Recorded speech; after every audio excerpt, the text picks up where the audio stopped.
بالحافظ من شيخ أبو بكر بن سلم. الفاتحة. أعوذ بالله من الشيطان الرجيم. بسم الله الرحمن الرحيم. الحمد لله رب العالمين الرحمن الرحيم مالك يوم الدين.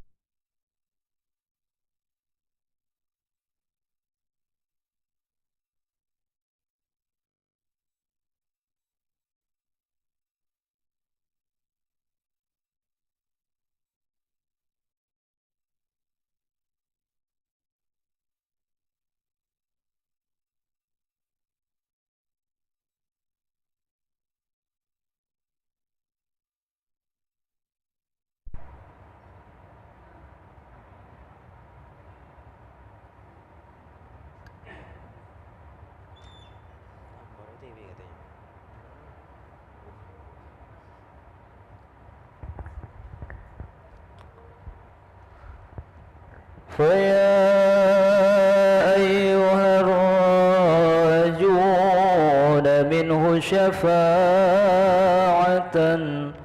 صلوا عليه وسلموا تسليما. اللهم صل وسلم وبارك عليه وعلى آله. ويا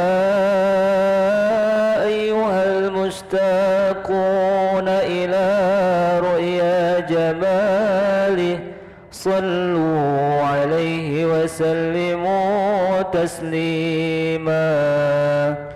اللهم صل وسلم وبارك عليه وعلى آله. ويا من يخطب وصاله يقظة ومناما صلوا عليه وسلموا تسليما.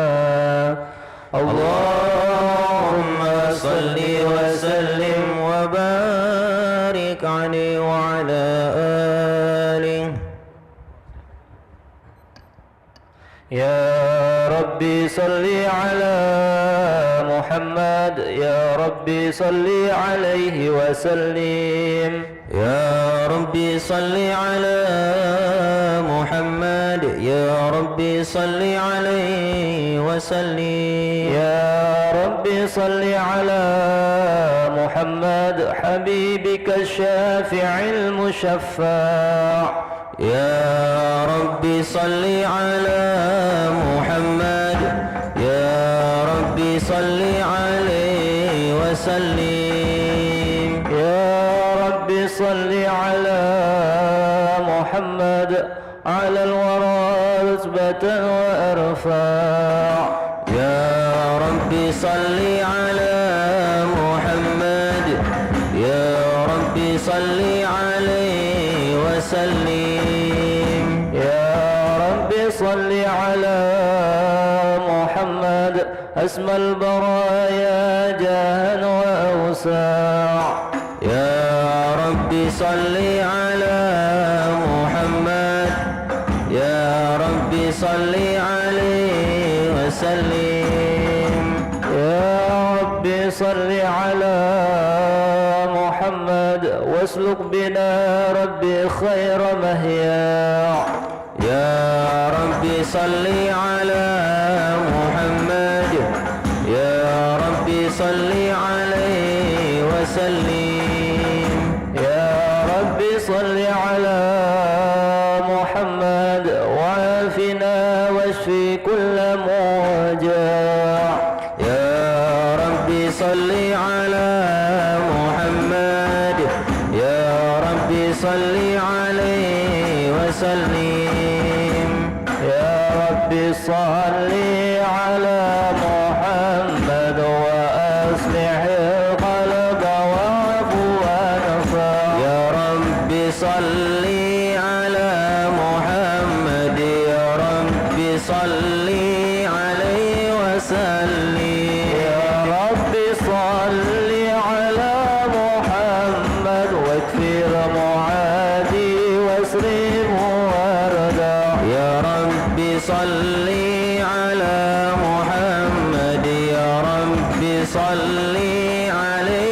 وسلم يا رب صل على محمد نحل في حسنك الممنع يا رب صل على محمد يا رب صل عليه وسلم يا رب صل على محمد رب ارضى عنا رضاك الأرفع يا رب صل على محمد واجعل لنا في الجنان مجمع يا رب صل على محمد يا رب صل عليه وسلم يا رب صل على محمد يا رب صل عليه وسلم يا رب صل على محمد رافق بنا خير خلقك أجمع يا رب صل على محمد يا رب صل عليه وسلم يا رب صل على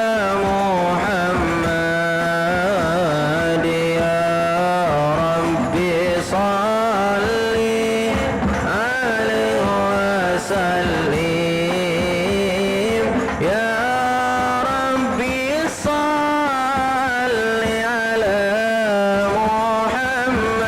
محمد يا رب صل عليه وسلم السلام عليك زين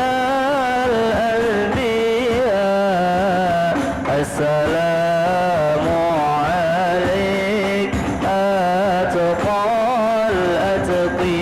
الأتقياء السلام عليك زين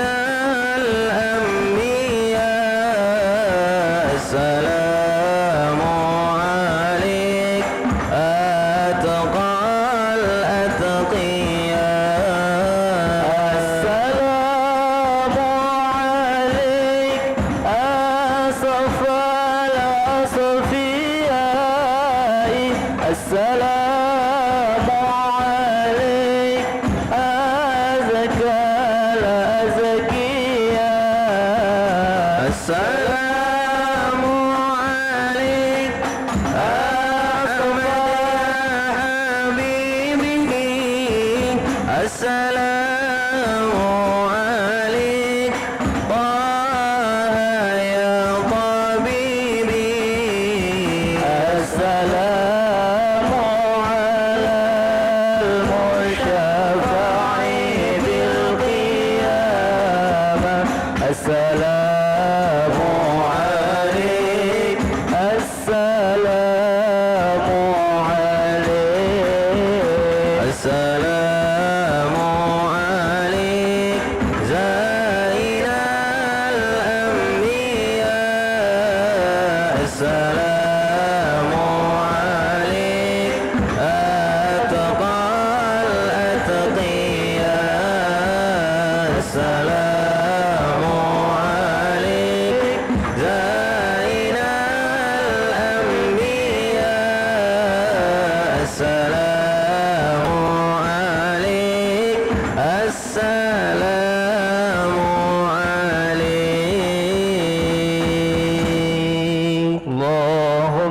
صل وسلم وبارك عليه وعلى آله صلى الله عليه.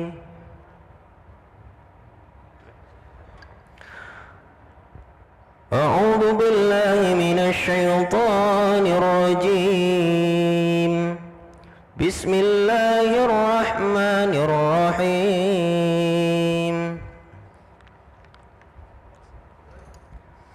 إنا فتحنا لك فتحا مبينا ليغفر لك الله ما تقدم من ذنبك وما تأخر ويتم نعمته عليك ويهديك صراطا مستقيما وينصرك الله نصرا عزيزا.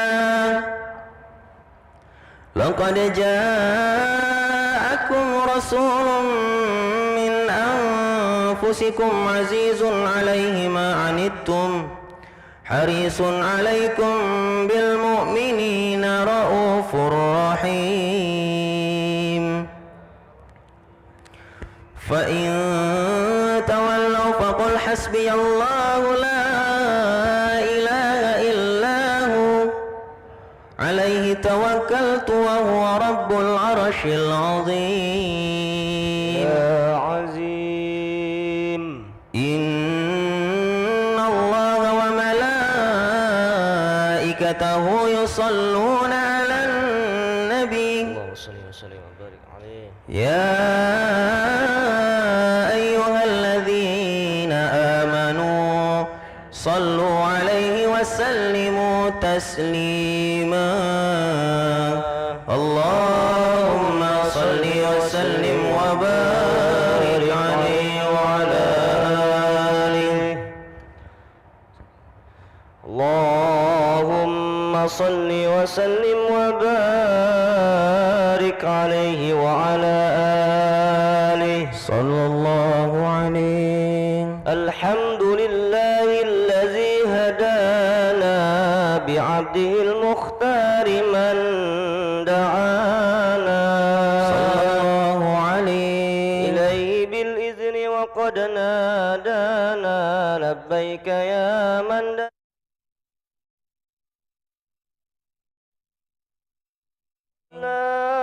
عليك الله بارئك الذي بك يا مشفع خصنا وحبانا صلى الله عليه. مع آلك الأطحان معدن سرك الأسمى فهم سفن النجاة حمانا صلى الله عليه. وعلى صحابتك الكرام همات دينك أصبحوا لولائه عنوانا صلى الله عليه. والتابعين لهم بصدق ما حدا حاد المودة هيج الأشجانا صلى الله عليه. والله ما ذكر الحبيب لدى المحب إلا وأضحى والها النشوانا صلى الله عليه. أين المحبون الذين عليهم بذلوا النفوس مع النفائس هانا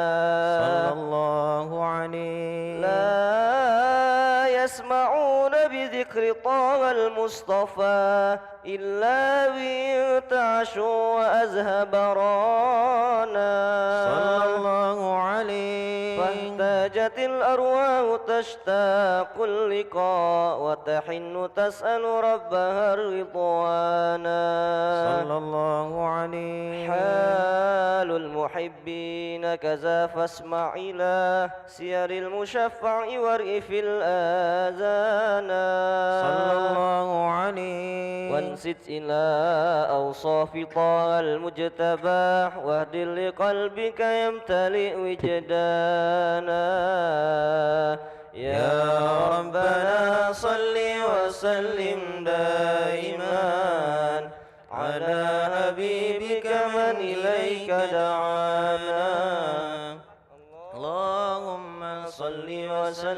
وبارك عليه وعلى آله.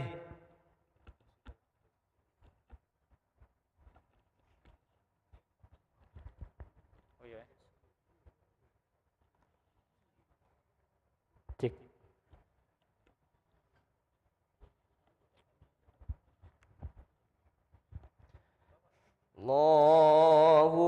Allahumma salli wa sallim ala sayyidina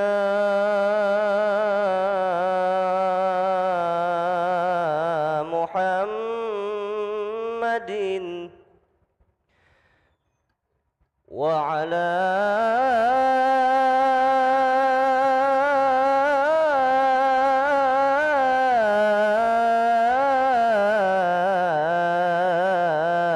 ali sayyidina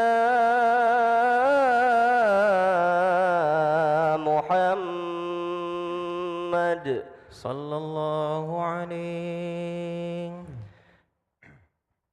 Busyara lana nilnal muna zalal ana wa falhana waddahru anjaza wa'adahu والبشر أضحى معلنا بشرى لنا إلا المنى زال العنا وفالهنا والدار أنجز وعداه والبشر أضحى معلنا يا نفس طيبي باللقاء يا عين قارئ أعينا يا نفس طيبي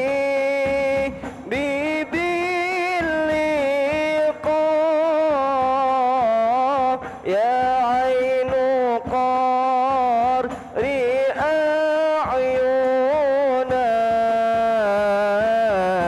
هذا جمال المصطفى أنواره لاحت لنا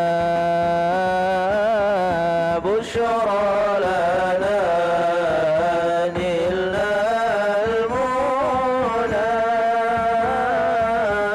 زال العنا وفالهنا والدهر أنجز وعداه والبشر أضحى معلنا يا روضة هادي الشفيع وصاحبي والباقي يا روضة هادي الشفيع وصاحبي والباقي اكتب لنا نحن الجميع زيارة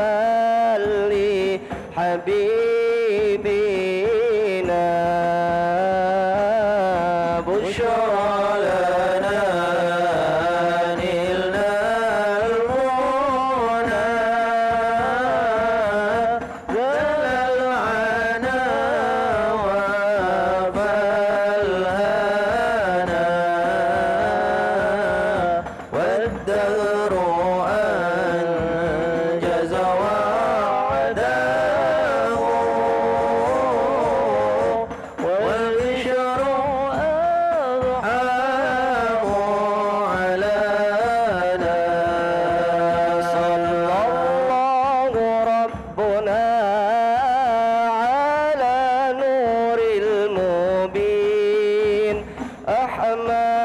المصطفى سيد المرسلين صلى الله ربنا على نور المبين أحمد المصطفى سيد المرسلين وعلى آله وصحبه أجمعين صلى الله ربنا على نور المبين محمد المصطفى سيد المرسلين صلى الله ربنا على نور المبين أحمد المصطفى سيد المرسلين وعلى آله وصحبه أجمعين وهو الحبيب المجتبى رزقا كما وهو سنين دير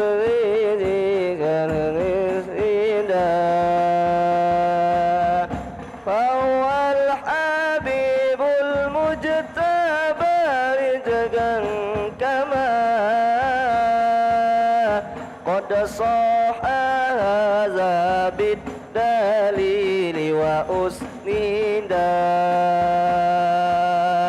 فهو الحبيب المجتبى كدما كما قد صح هذا بالدليل وأسندا صلى الله ربنا على نور المبين أحمد المصطفى سيد المرسلين صلى الله ربنا على نور المبين أحمد المصطفى سيد المرسلين وعلى آله وصحبه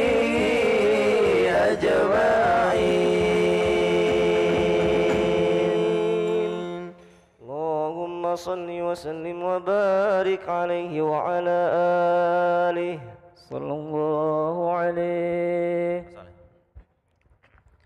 اللهم صل وسلم وبارك عليه وعلى آله صلى الله عليه نبأنا الله فقال جاءكم نور فسبحان الذي أنبانا صلى الله عليه والنور طه عبده من به في ذكره أعظم به منانا صلى الله عليه ورحمة المولى تأمل قوله فليفرحوا وغد به فرحانا صلى الله عليه مستمسكا بالعروة الوثقى ومعتصما بحبل الله من أنشانا صلى الله عليه واستشعرا أنوار من قيل متى كنت نبيا قال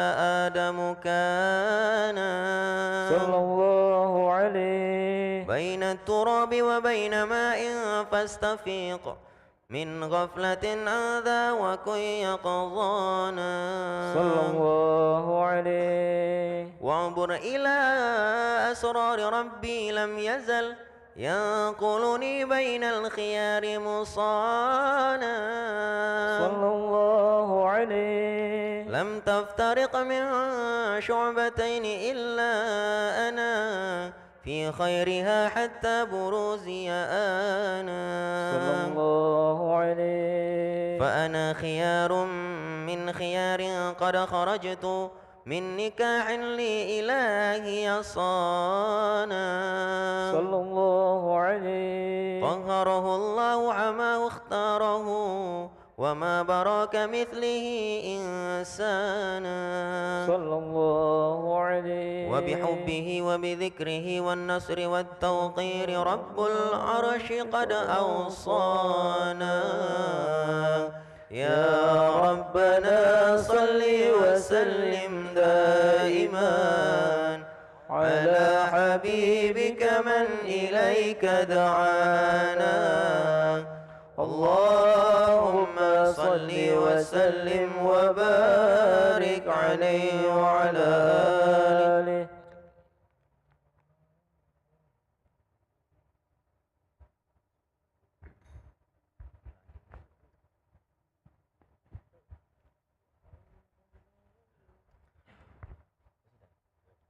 اللهم صل وسلم وبارك عليه وعلى آله صلى الله عليه يا خير مولود بمكة قد أتى يا خير مولود بمكة قد أتى ذلت لحيبته جميع خصومه ذلت لحيبته جميع خصومه خير مولود يا نبينا يا خير مولود يا نبينا يا خير مولود يا نبينا يا خير مولود يا نبينا يا نبينا خير مولود بمكة قد أتى يا خير مولود بمكة قد أتى ذلت لهيبته جميع خصومه هلت لهيبته جميع خصومه يا خير مولود يا نبينا يا خير مولود يا نبينا يا خير مولود يا نبينا يا خير مولود يا نبينا يا نبينا رأت به كل العوالم جهرة طأت به كل العوالم جهرة والكون أصبح مشرقا بقدومه بحى مشرقا بقدومه يا خير مولود يا نبينا يا خير مولود يا نبينا يا خير مولود يا نبينا يا خير مولود يا نبينا يا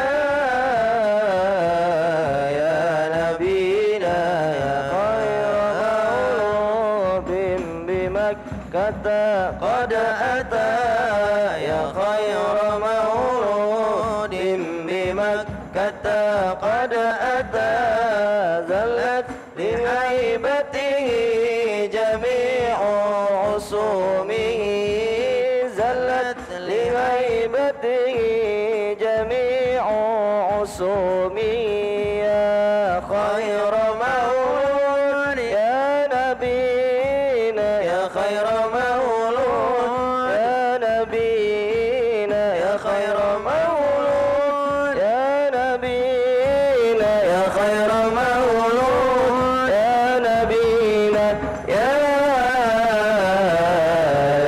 نبينا والنور يهدي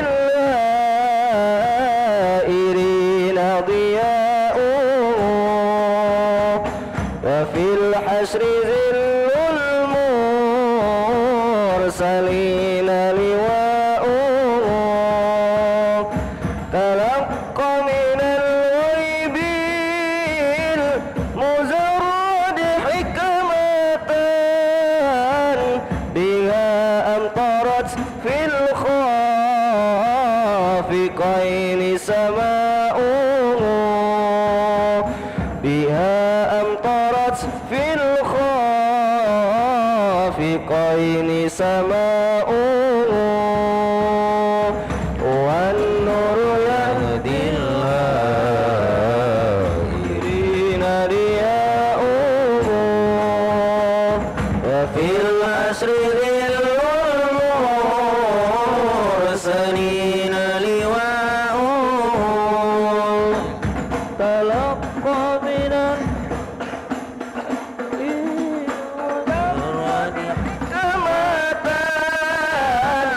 بها أمطرت في الخافقين سماؤه بها أمطرت في الخافقين سماؤه اللهم صل وسلم وبارك عليه وعلى آله صلى الله عليه cek satu cek اللهم صل وسلم وبارك عليه وعلى آله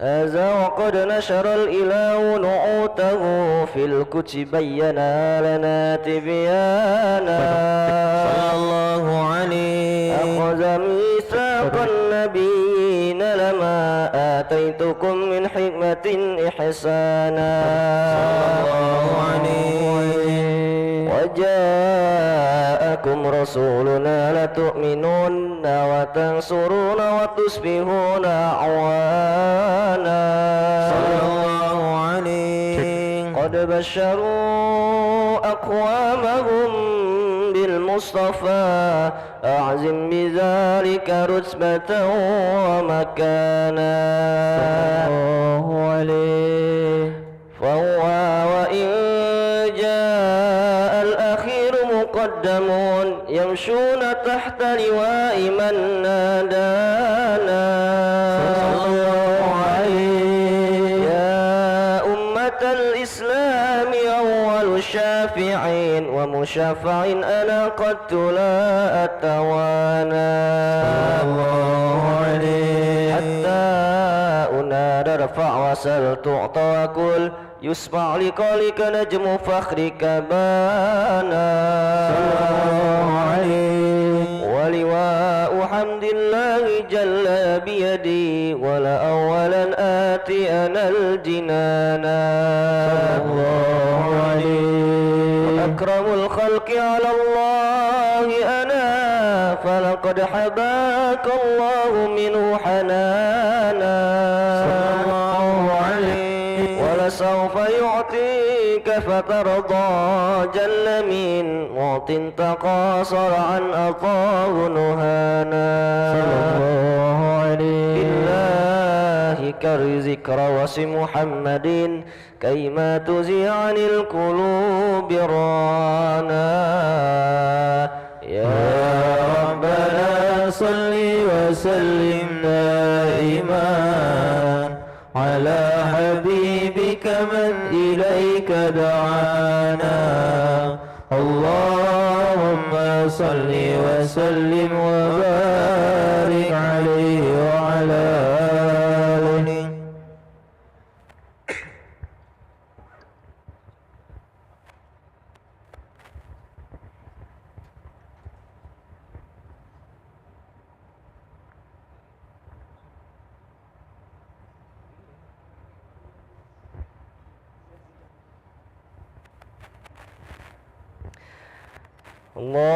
اللهم صل وسلم وبارك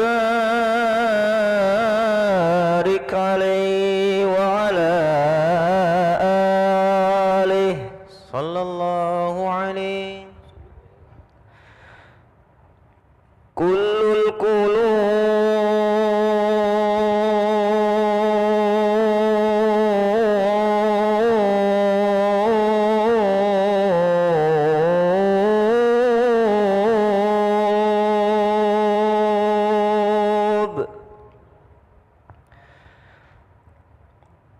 كل القلوب إلى الحبيب تميل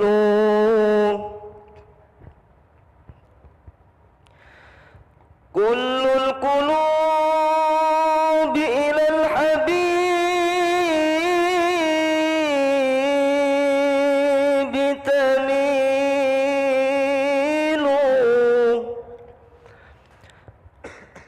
ومعي بهذا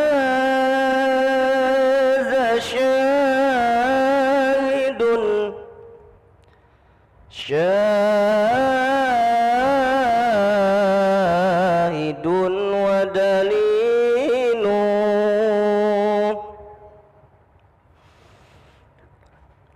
أما الدليل إذا ذكرت محمدا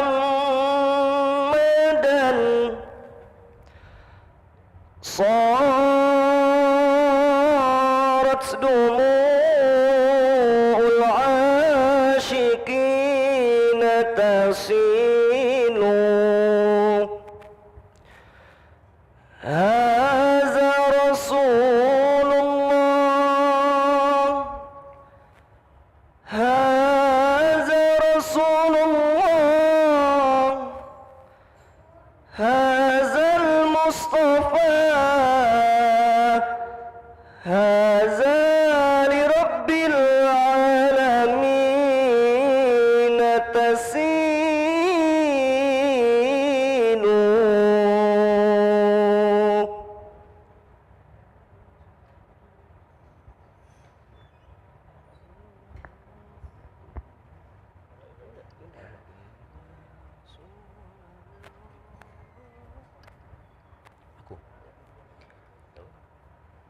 Ya Rasulullah,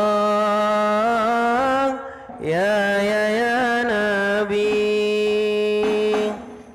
laka syafa'ah wa hadha matlabi, antal murtaja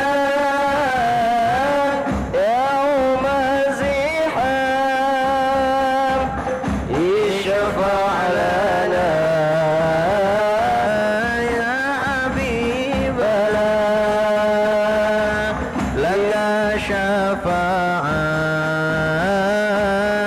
ya Rasulullah, يا رسول الله يا نبي لك شفاعة هذا مطلبي أنت المرتجى يوم زحام اشفع لنا حبيبنا لك syafa'ah يا رسول الله خذ نبيك يا حبيب أنت للخلق يا طبيب خذ نبيك يا حبيب يا حبيب أنت للخلق يا طبيب يا طبيب اشفع لنا يا حبيبنا لك شفاعة يا رسول الله لك شفاعة يا رسول الله يا رسول الله يا نبي لك شفاعة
اللهم صل وسلم وبارك عليه وعلى آله.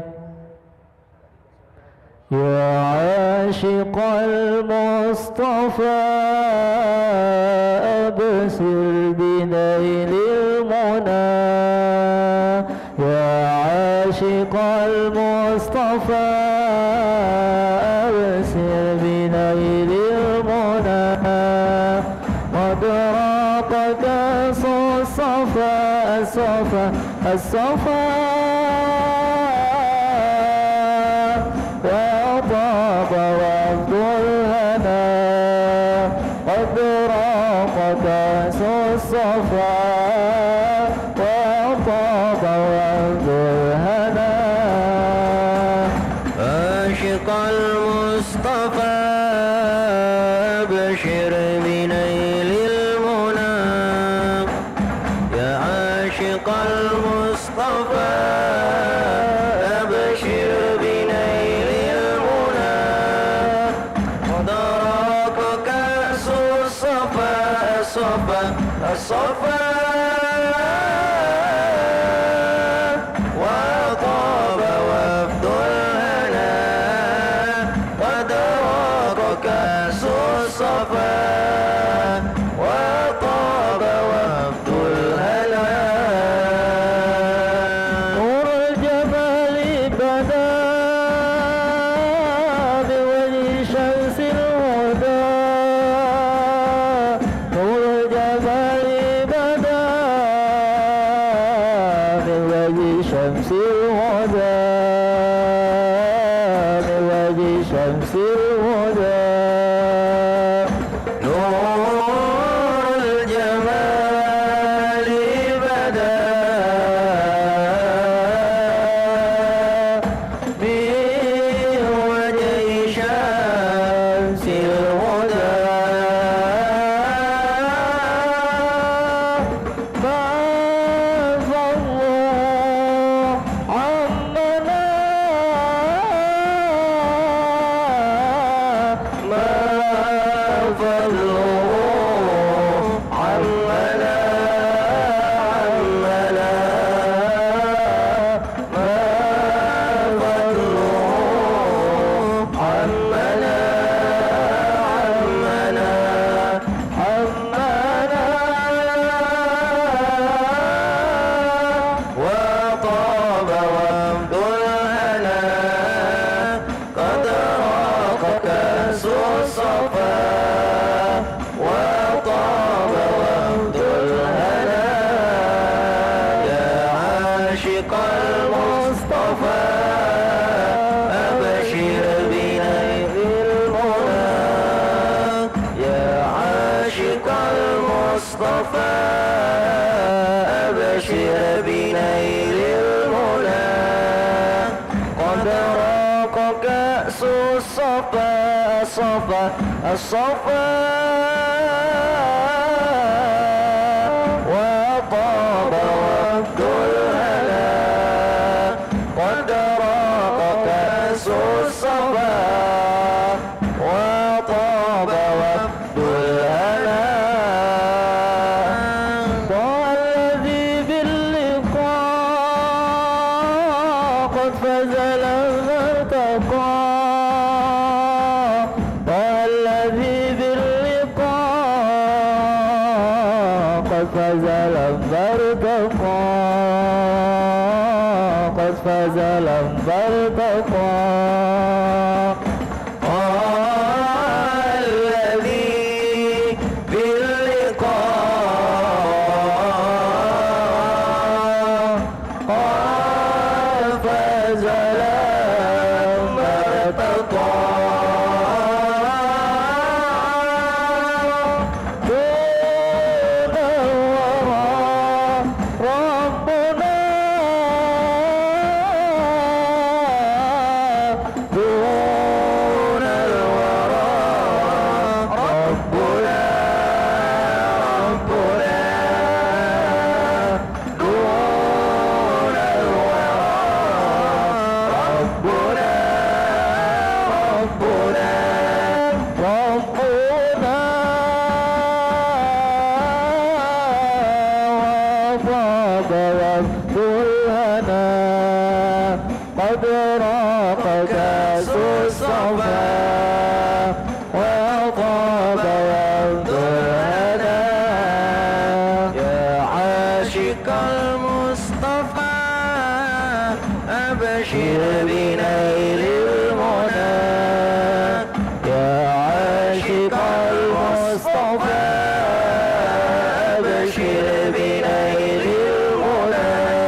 صل وسلم وبارك عليه وعلى آله.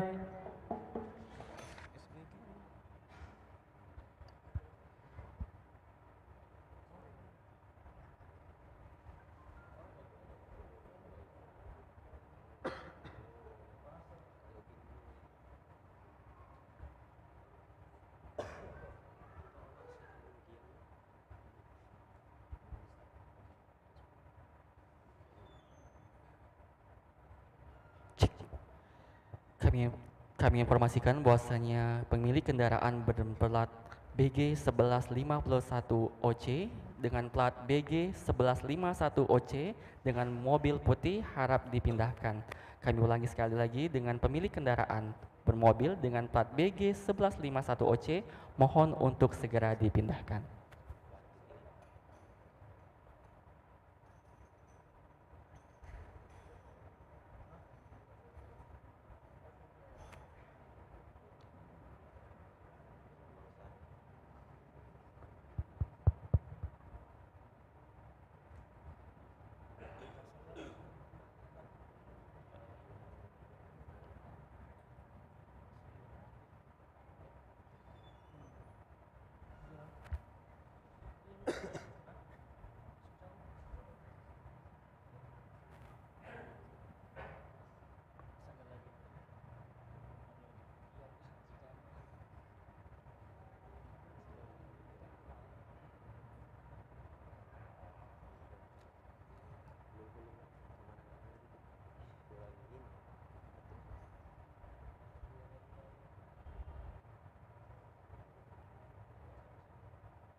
اللهم صل وسلم وبارك عليه وعلى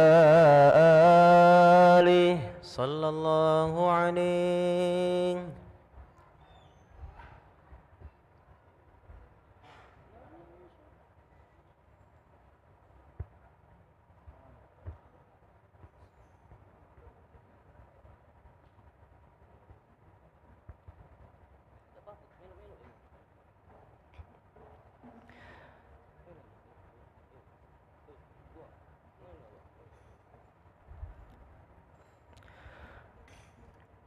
ربي خلقت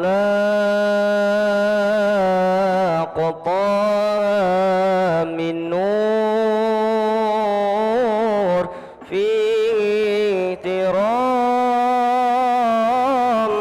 فيه ترام ناداه أقبل يا مختار أنت الأمين أنت الأمين ربي خلق طه من نور في ترام في ترام ناداه أقبل يا مختار أنت الأمين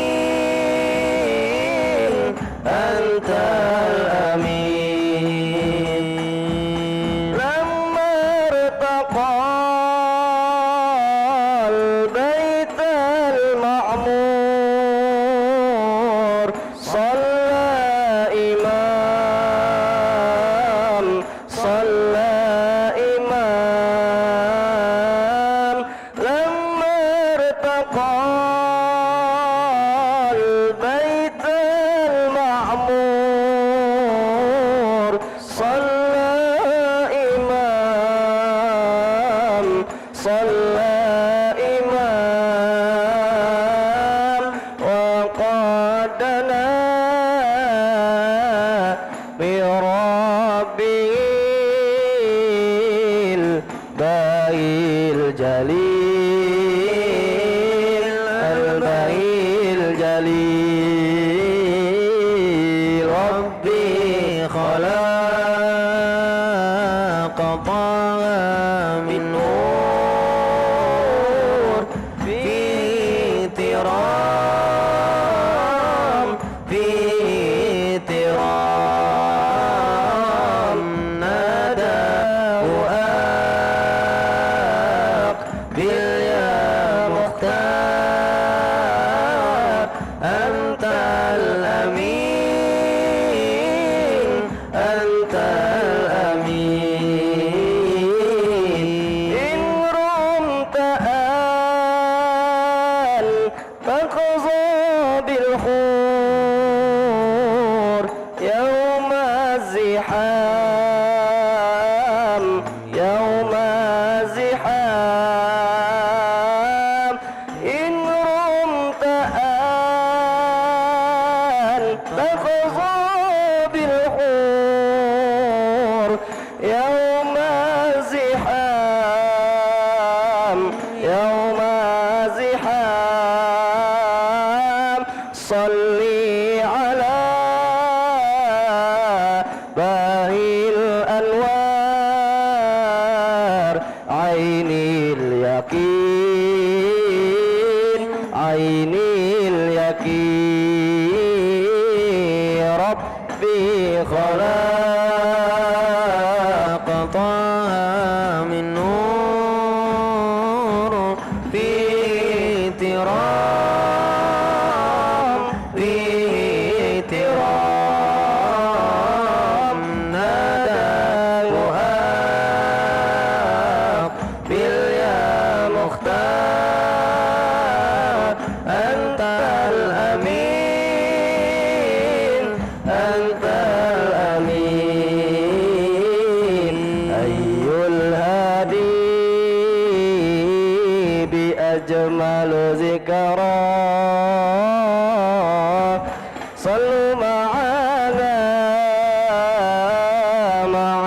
يا غدار فهو عمادي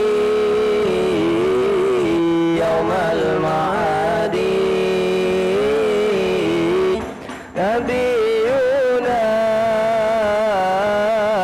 طه المختار حي الهادي حي الهادي بأجمل ذكرى أنا معنا يا عطار فهو عبادي يوم المعادي نبينا طه المختار حي الهادي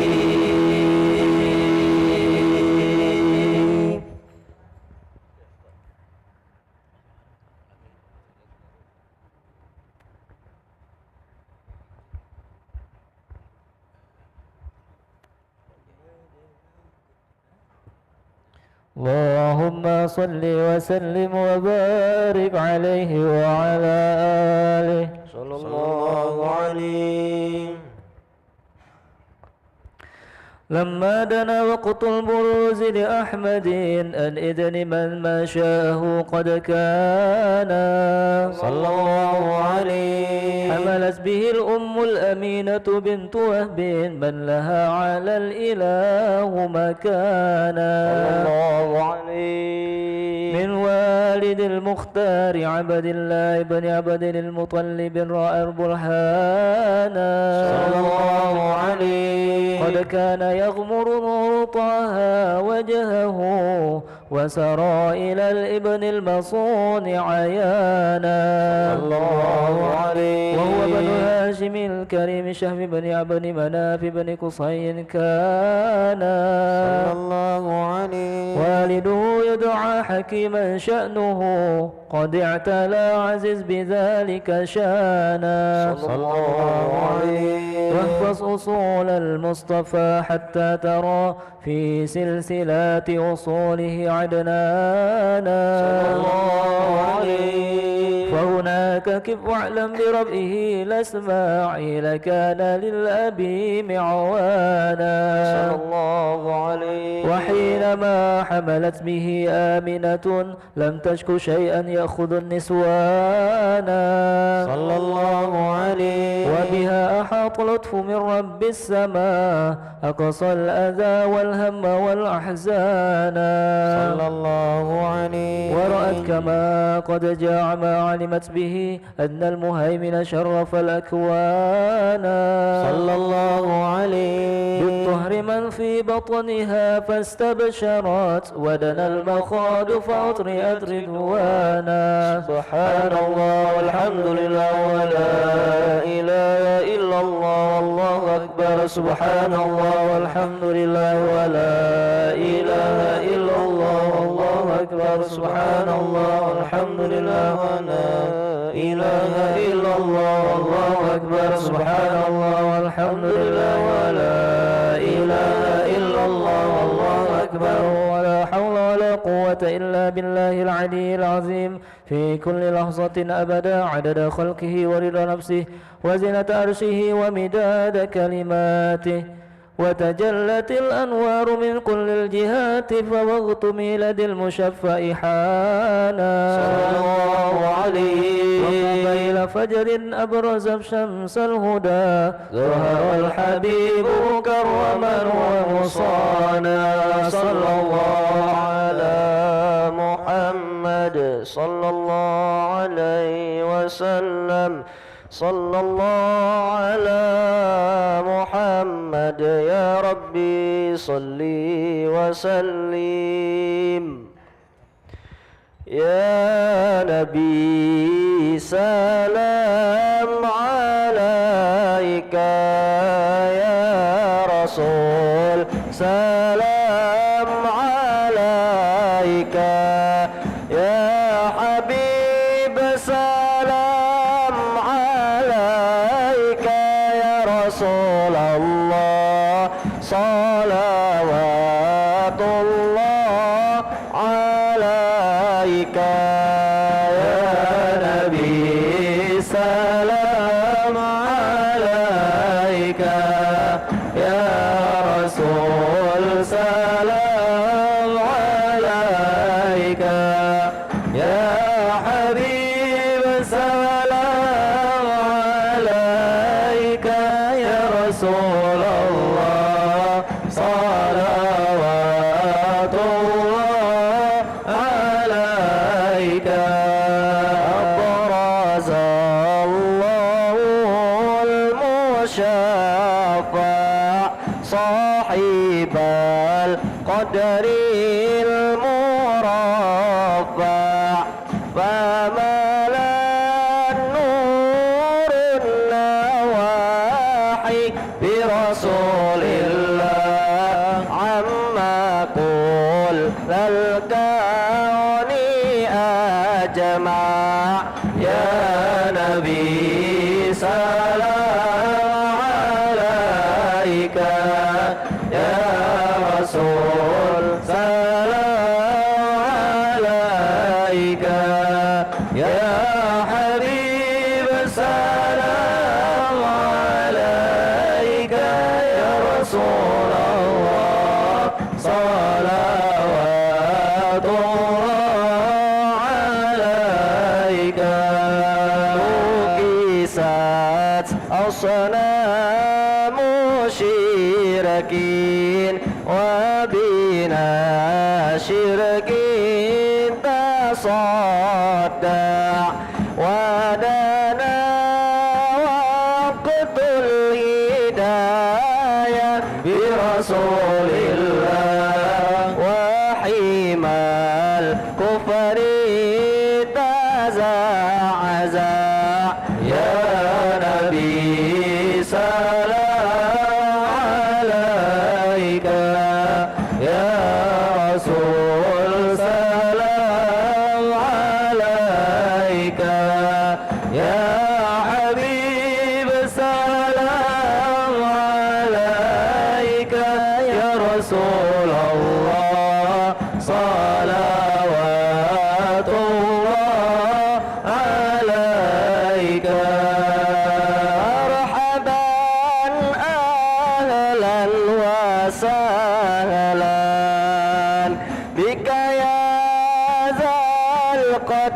الأرفع يا إمام أهل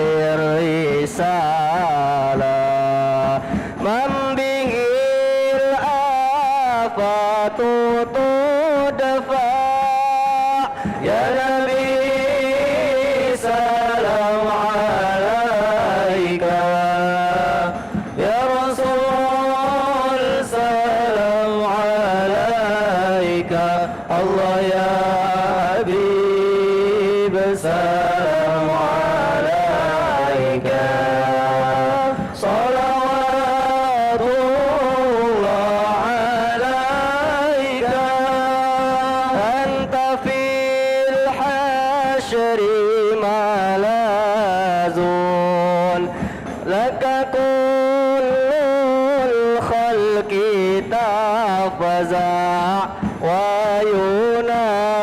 وينادون تراما قد دها من هول أفظع يا نبي سلام عليك يا رسول سلام عليك الله يا حبيب سلام عليك صلوات الله عليك مرحبا يا مرحبا يا نور عيني مرحبا جد الحسين مرحبا مرحبا مرحبا يا مرحبا يا نور عيني مرحبا جد الحسين والحسن مرحبا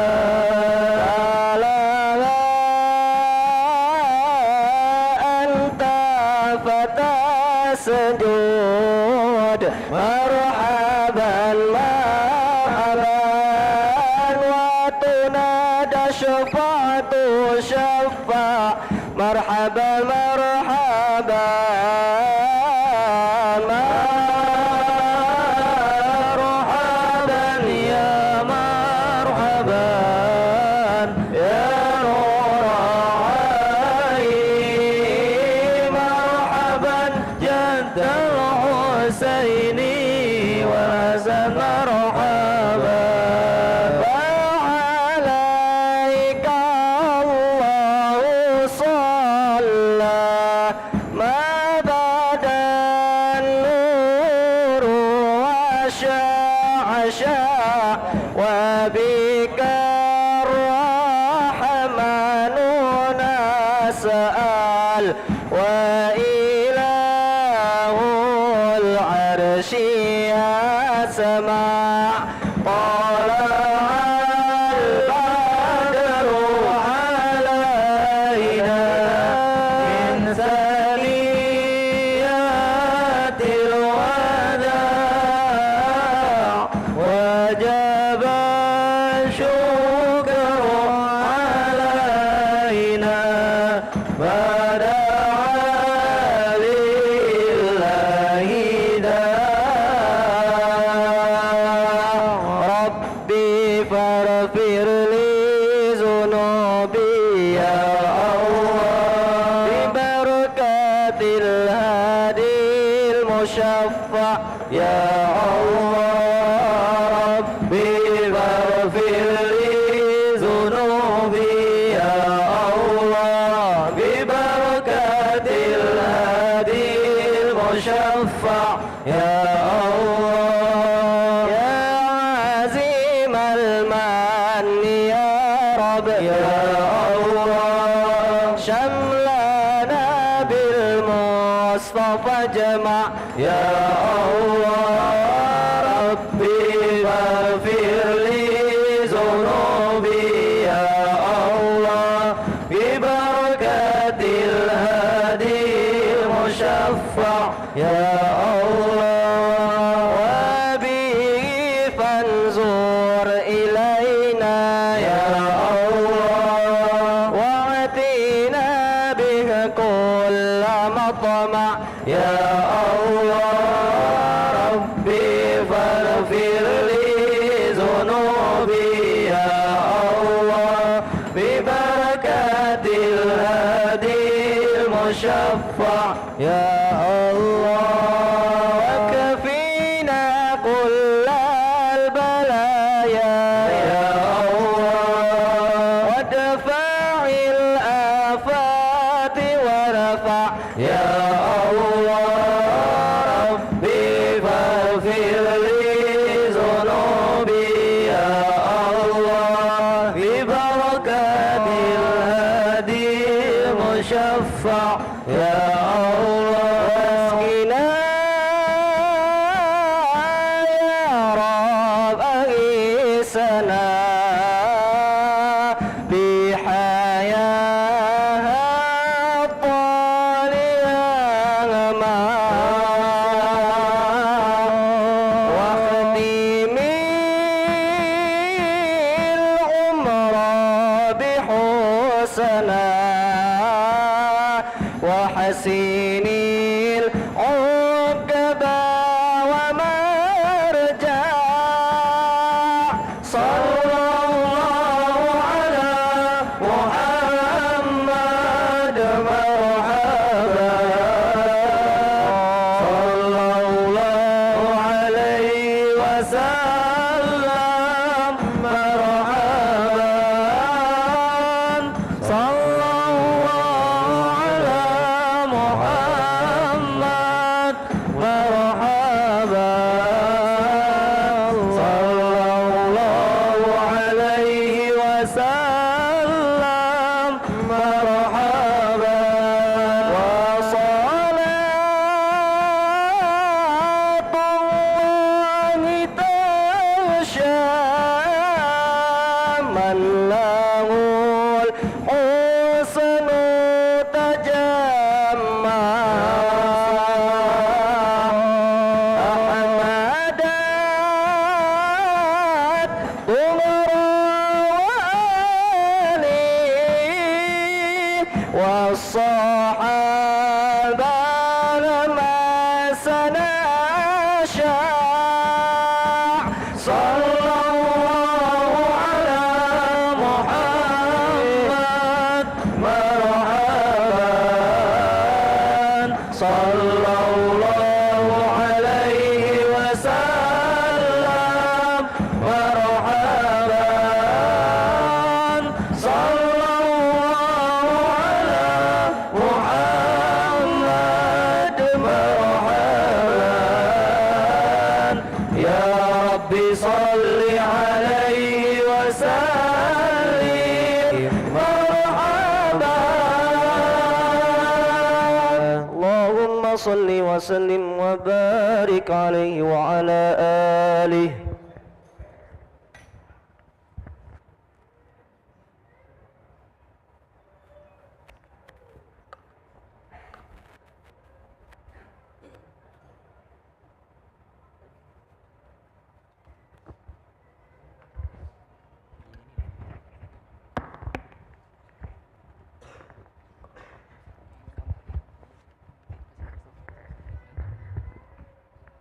Cek. Baiklah, kepada para jamaah kami mohonkan untuk sebelum kita memulai untuk dapat merapat terlebih dahulu agar nantinya jika ada jamaah yang datang bisa lebih dekat.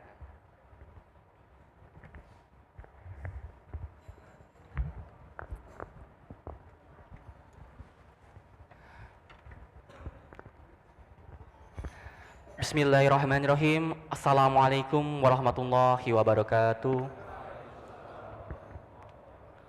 Alhamdulillahillazi hadana lihaza wa ma kunna linahtadiya laula an hadanallah. Asyhadu an la ilaha illallah wahdahu la syarikalah wa asyhadu anna Muhammadan abduhu wa rasuluh la nabiyya ba'da. Allahumma shalli ala sayidina Muhammad wa ala ali sayidina Muhammad. Amma ba'du. Yang terhormat pemateri kita pada pagi hari ini Al-Mukarram Al-Ustadz Kiai Haji Muhammad Idrus Lomdi. Yang terhormat Kiai Haji Ahmad Idris Kailani. Yang terhormat para pengurus Yayasan Masjid Agung Palembang, para asatidz Yayasan Al-Badr Palembang, dan para ulama dan para asatidz yang tidak dapat saya sebutkan satu persatu. Dan yang terhormat rekan-rekan dari Bikers Subuhan Sriwijaya, dan juga Forum Pemuda Masjid Yayasan Masjid Agung Palembang, dan teman-teman Ikatan Remaja Masjid Agung Palembang. Puji dan syukur kehadirat Allah Subhanahu wa Ta'ala, yang mana kita pada hari ini Ahad 17 September 2023 bertepatan dengan 1 Rabiul Awal 1445 Hijriah dapat berkumpul bersama dalam acara yang penuh berkah dan kebahagiaan, dalam acara Kuliah Duha Akbar spesial bersama Al-Mukarram Al-Ustadz Kiai Haji Muhammad Idrus Romli, yang nantinya akan menyampaikan tausiah agama dengan tema Mengapa Harus Akidah Ahlus Sunnah wal Jamaah.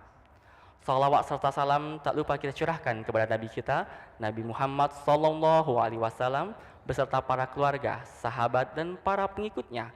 Mudah-mudahan kita semua diberikan syafaatnya di akhir zaman kelak. Amin ya rabbal alamin. Para jamaah dan sahabat Irma yang dirahmati oleh Allah Subhanahu wa Ta'ala, dan para pemirsa dimanapun Anda berada, untuk mendapat keberkahan kita dalam acara pada pagi hari ini, ada baiknya kita membaca surah Al-Fatihah ala haziniyah wa kulli niyatin sholihah wa ala nabil Mustafa sallallahu alaihi wasallam. Al-Fatihah.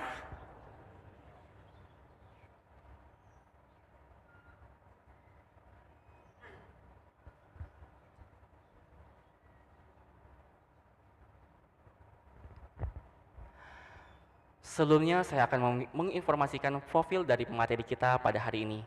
Mengulas salah satu pakar aswaja yang satu ini sangat cukup menarik. Beliau dilahirkan di Jember 1 Juli 1975. Beliau telah terlihat kecerdasannya saat mondok di Pondok Pesantren Sidogiri Pasuruan. Dilanjutkan dengan mengajar di pesantren Sidogiri pada tahun 1998. Sering mengisi pelatihan kaderisasi Ahlus Sunnah wal Jamaah yang disebut dengan An-Najah. Dan juga tidak hanya itu, Kiai juga pada tahun 2003 beliau sempat ke Inggris dalam rangka studi komparatif. Beliau juga aktif di Baslul Masail PCNU di Kabupaten Pasuruan dan Jember. Kiai juga sangat aktif dalam menulis, terbukti karya-karya beliau dalam beberapa media seperti Majalah Santri, Majalah Jurnal Al-Insan Jakarta, Buletin Sidogiri, dan banyak media lainnya. Tak hanya dalam media, beliau juga banyak menulis dalam buku yang telah dibukukan. Terhitung lebih dari 10 buku yang telah karya beliau yang telah dibukukan. Salah satunya ialah Jurus Ampuh Membungkam HTI, Membongkar Kebohongan Buku, Mantan Kiai NU Menggugat Sholawat dan Zikir Syirik, Wahabi Gagal Paham dari Amalia hingga Akidah, Buku Pintar Berdebat dengan Wahabi, dan banyak lainnya. Dan sekarang beliau pengasuh Pondok Pesantren Al-Hujjah di Jember, Jambi, dan juga Riau. Sebelumnya saya informasikan bahwasanya beliau ini merupakan kegiatan kita pertama ya, diadakan di Masjid Agung Palembang atau biasa kita kenal dengan Masjid Sultan Mahmud Badaruddin Jai Wikramo Palembang. Dan juga di hadapan kita ini Pak Kiai, ini merupakan diinisiasi oleh rekan-rekan organisasi Ikatan Remaja Masjid Agung Palembang. Jadi dapat Kiai saksikan bahwasanya di sebelah kiri kita merupakan anak-anak remaja yang datang dari berbagai daerah di Kota Palembang. Dan juga anak-anak remaja ini tidak seluruhnya berlatarkan belakangkan dari pondok pesantren. Tentunya materi hari ini berkaitan dengan aswaja itu sangat dibutuhkan bagi remaja-remaja seperti kami yang terlahir di Ikatan Remaja Masjid Agung Palembang. Dan kami sampaikan juga nanti di akhir sesi penyampaian pemateri kita akan ada sesi tanya jawab. Insya Allah Kiai kita akan memberikan waktu seluas-luasnya bagi para penanya yang ingin menyampaikan pertanyaannya kepada Kiai. Untuk itu kami persilahkan, kami mohonkan untuk teman-teman dan para jamaah untuk bersiap untuk memberikan pertanyaannya nanti. Baiklah para jamaah yang dirahmati oleh Allah, marilah kita dengarkan penyampaian tausiah agama yang disampaikan oleh guru kita Al-Mukarram Al-Ustadz Kiai Haji Muhammad Idrus Romli. Kepada beliau kami persilahkan. Shallu ala Nabi Muhammad.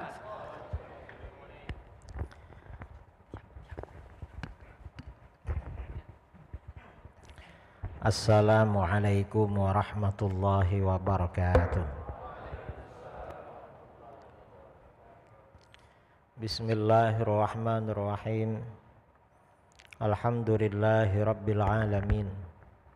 Lahul hamdu wa lahul fadlu wa lahul thana'ul hasan. Asyhadu an la ilaha illallah wahdahu la syarika lah. Wa asyhadu anna sayyidana Muhammadan abduhu wa rasuluh.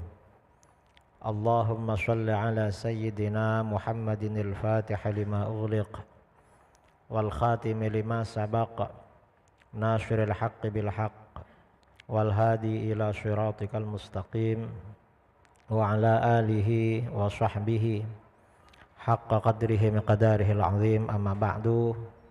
Para asatidz, para alim, para tuan guru, para buya yang saya muliakan dan saya hormati, para jamaah kaum muslimin dan muslimat remaja Masjid Agung Kota Palembang, semuanya yang hadir dalam kajian duha pagi kali ini yang juga saya hormati.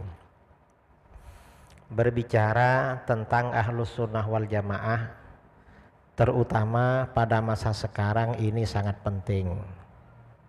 Mengapa? Pertama, karena kita tahu Islam ini disebarkan kepada bangsa kita, bangsa Indonesia. Sejak awal memang Islam Ahlus Sunnah wal Jamaah.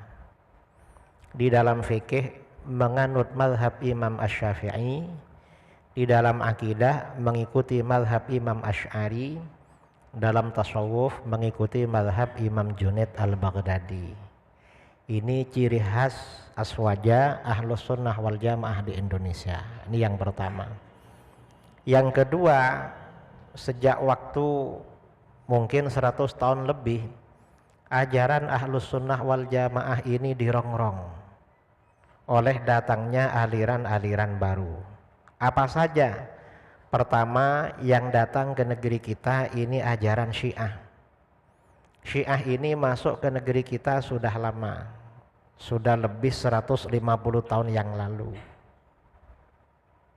termasuk di Palembang. Yang kedua Wahabi. Wahabi juga sudah lama ya.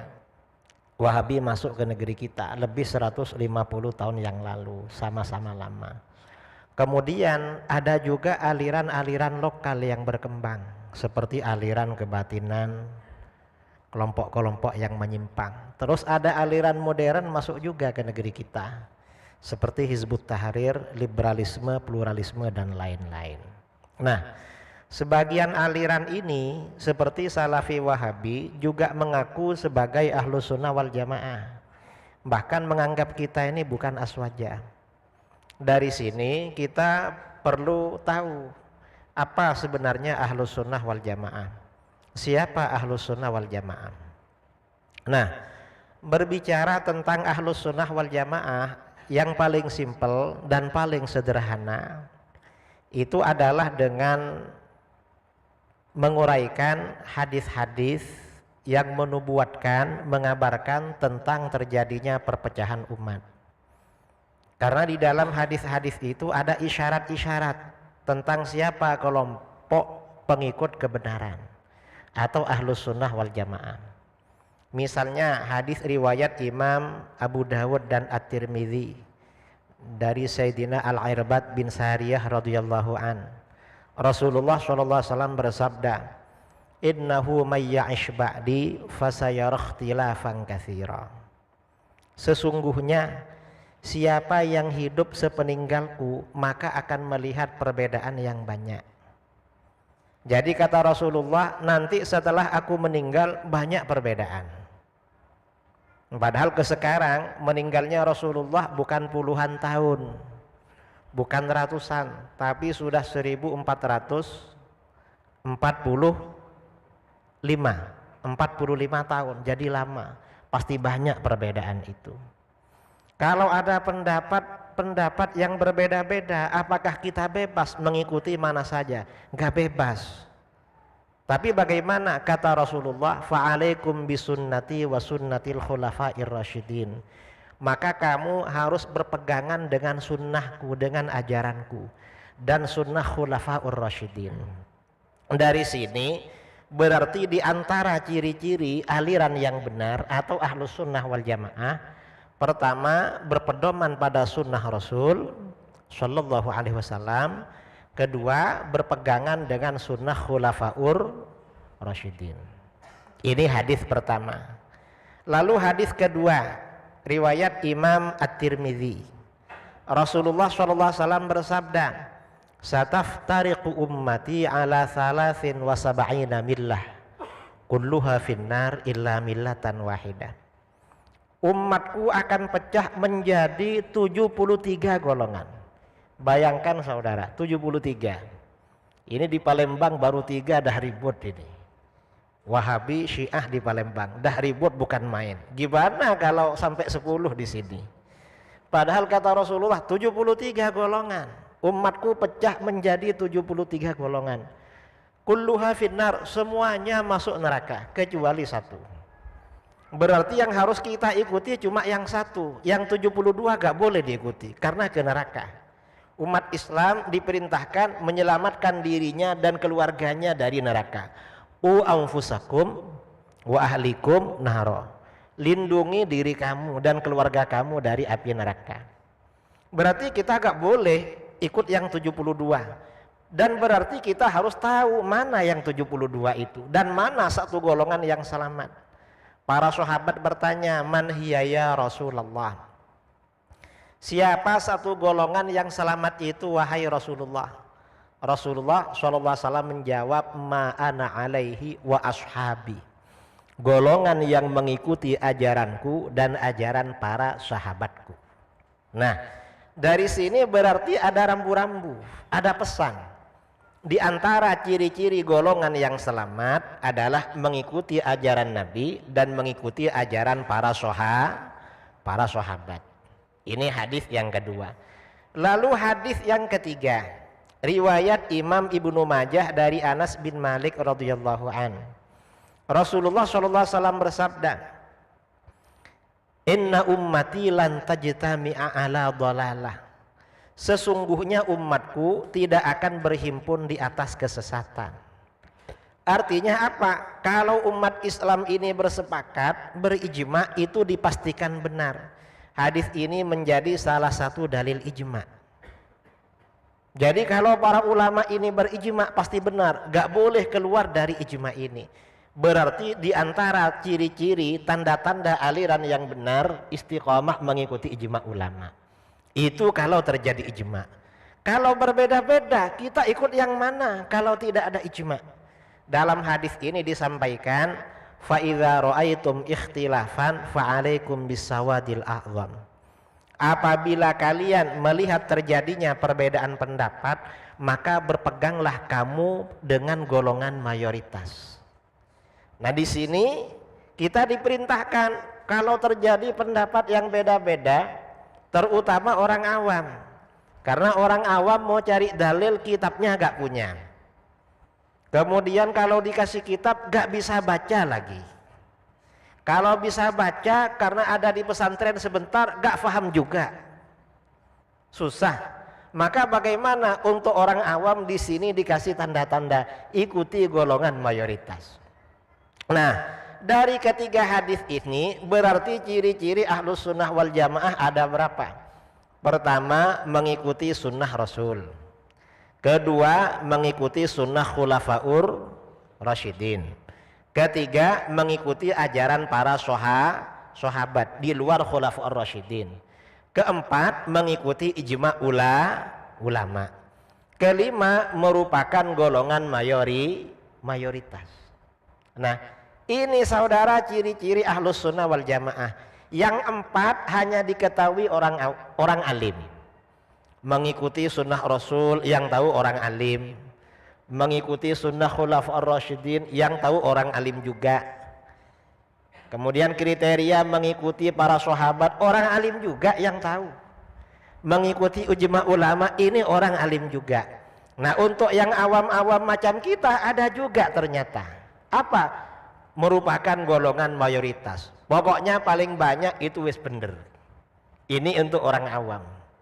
Nah, ini kriteria ahlus sunnah wal jamaah atau aliran yang benar. Dari 5 kriteria ini akhirnya disimpulkan siapakah ahlus sunnah wal jamaah itu. Berarti kalau begitu ahlus sunnah wal jamaah adalah golongan mayoritas umat Islam yang berpegangan dengan Al-Quran, sunnah khulafa'ur rasyidin, ajaran para sahabat dan ijma ulama. Di mana mayoritas umat Islam ini di dalam urusan keagamaan mengikuti konsep bermazhab. Mazhabnya apa? Di dalam fikih kalau masa sekarang mengikuti salah satu mazhab yang 4, yaitu mazhab Hanafi, mazhab Maliki, mazhab Syafi'i, mazhab Hambali. Di dalam akidah mengikuti salah satu dari 2 mazhab, yaitu mazhab Asy'ari dan mazhab Maturidi. Di dalam tasawuf mengikuti mazhab Imam Junaid al-Baghdadi. Ini ciri-ciri ahlus sunnah wal jamaah. Nah, sekarang ada pertanyaan. Tadi kan saya katakan ciri-ciri kelompok yang benar itu bermazhab. Kalau tidak bermazhab bagaimana? Kata para ulama berarti aliran sesat yang tidak bermazhab. Ada enggak di negeri kita kelompok yang tidak bermazhab? Ada. Bahkan berbentuk ormas. Tidak bermazhab, bilangnya tidak anti mazhab. Dan katanya mereka mentarjih terhadap hasil-hasil mazhab.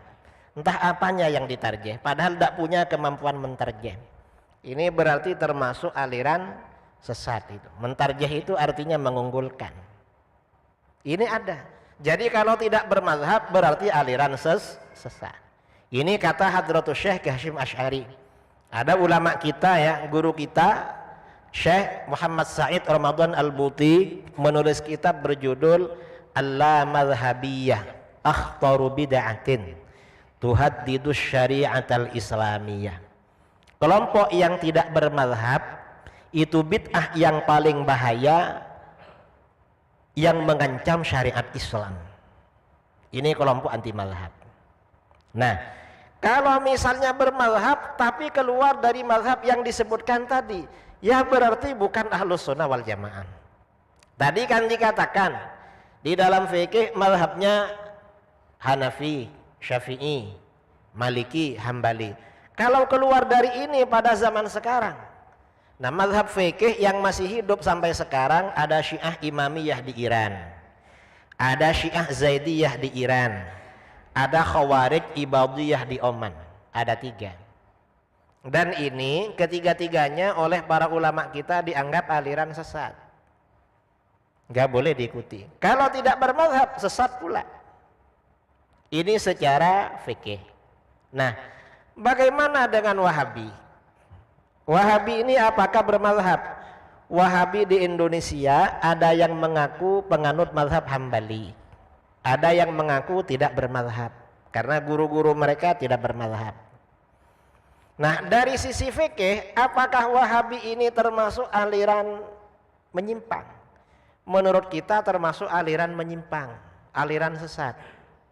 Mengapa?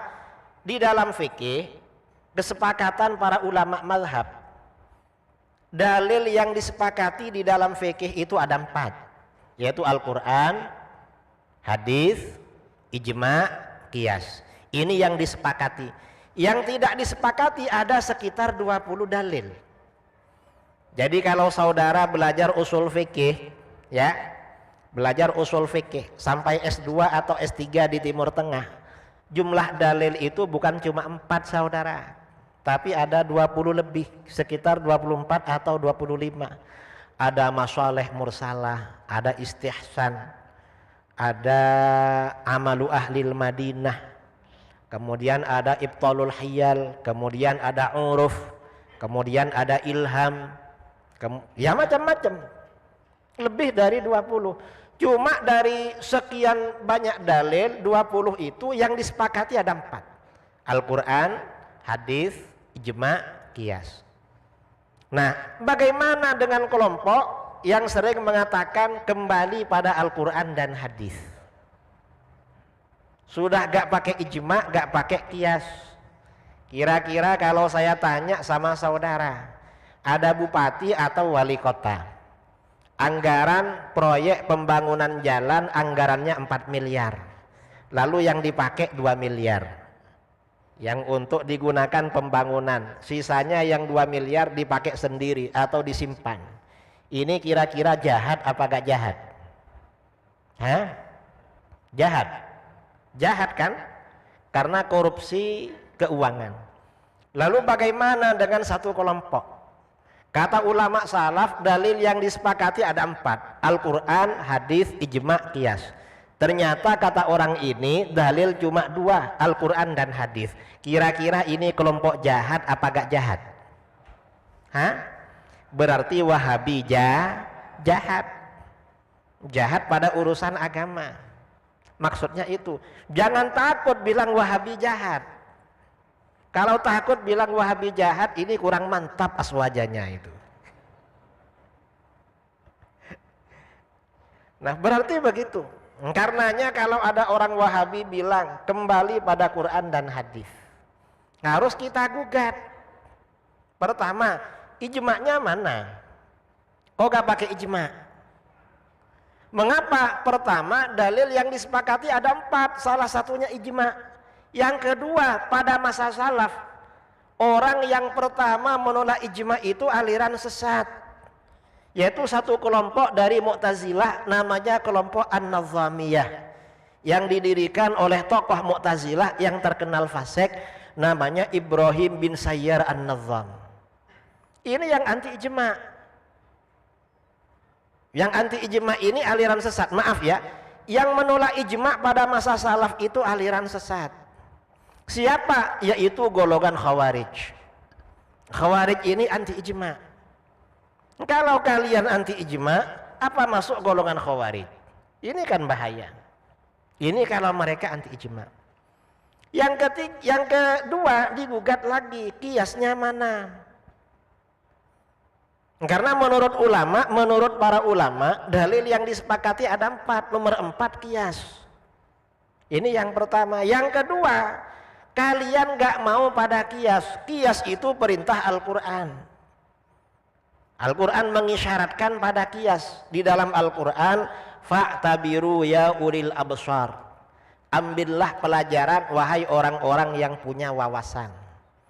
Mengambil pelajaran itu artinya apa? Perkara-perkara yang tidak disebutkan hukumnya di dalam Al-Quran, maka disamakan dengan apa-apa yang disebutkan di dalam Al-Quran dan hadis. Itu namanya kias.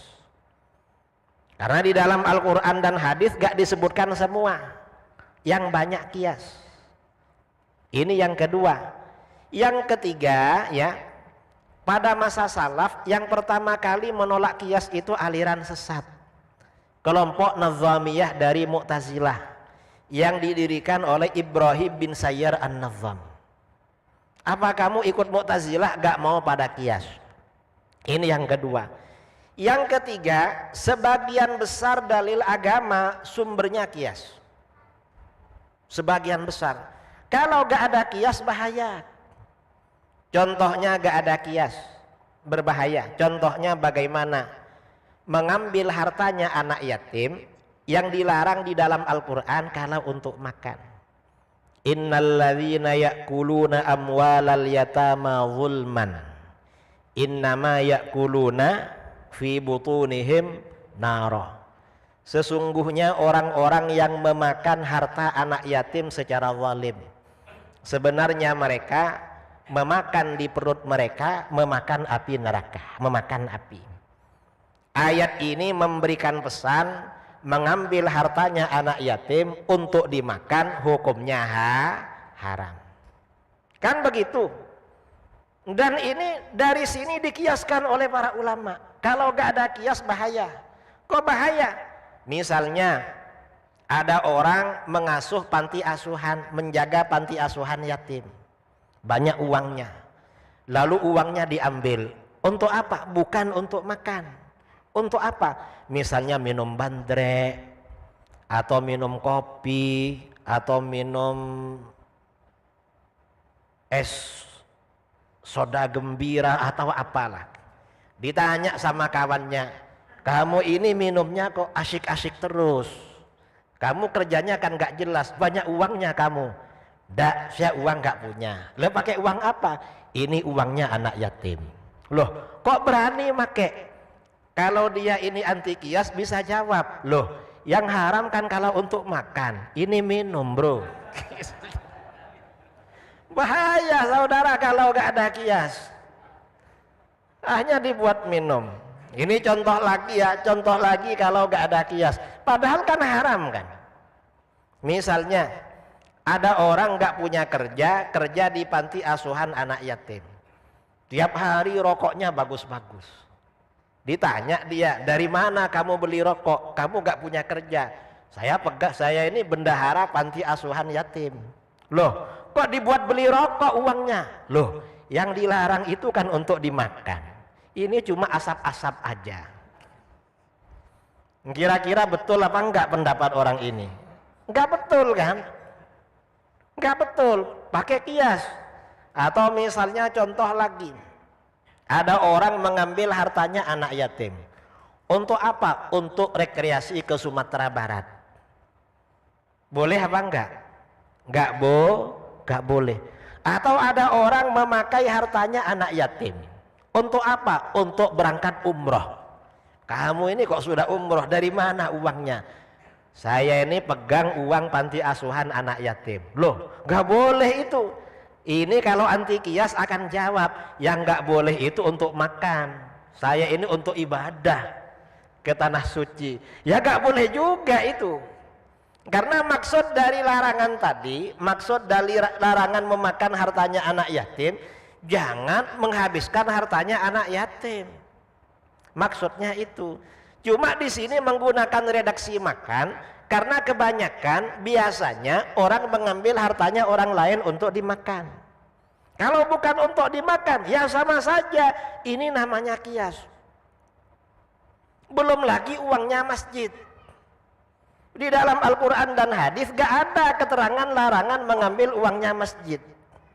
Ada orang jadi DKM masjid atau bendahara masjid. Dia berfoya-foya, ditanya, kamu kerjanya apa? Kok makannya, minumnya enak-enak terus? Saya pakai uang masjid. Loh kok dipakai uang masjid? Gak ada dalilnya dalam Al-Quran dan hadis. Larangan memakan hartanya masjid, gak ada. Innalladzina ya'kuna amwalal masajid, gak ada.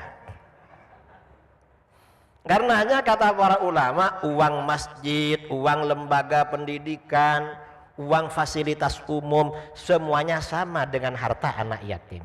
Artinya apa? Dasarnya adalah kias. Kalau gak ada kias bahaya. Begitu dalil kias macam ini disampaikan, apa kata Wahabi? Oh kalau begitu gak apa-apa kias. Terus asal bukan masalah ibadah. Kenapa kalau masalah ibadah? Kalau masalah ibadah gak boleh katanya. Siapa yang bilang gak boleh? Diem dia. Padahal kalau menurut kita kias di dalam ibadah itu berlaku. Mengapa berlaku? Contoh-contoh kias yang ada di dalam hadis-hadis sahih sebagian besar kasusnya ibadah. Kita ini kalau bicara ibadah biasanya apa? Yang rutin 5 waktu ibadah sholat. Setahun sekali ibadah apa lagi? Ibadah puasa. Lalu setahun sekali seumur hidupnya ibadah apa? Ibadah haji. Ini kias semua. Banyak kias, hadis-hadis kias. Misalnya hadis riwayat Imam Bukhari atau riwayat An-Nasai dari Ibnu Abbas radhiyallahu anhuma. Ada seorang laki-laki bertanya kepada Rasulullah SAW, ya Rasulullah, inna abi mata walam yahujja afa ahujju anhu. Hai Rasulullah, ayah saya ini meninggal dunia dan belum sempat berhaji. Dia ayahnya orang Arab. Orang Arab tuh walaupun gak kaya seperti orang Indonesia wajib haji kalau tinggal di Mekah karena tinggal jalan kaki. Ayah saya ini meninggal gak sempat berhaji, apa saya hajikan? Ternyata apa? Rasulullah jawabannya mendidik. Rasulullah balik bertanya pada orang itu, afara'aita law kana ala abika dainun akunta qadaitahu an. Menurut kamu, seandainya bapak kamu punya hutang pada orang, apa kamu lunasi?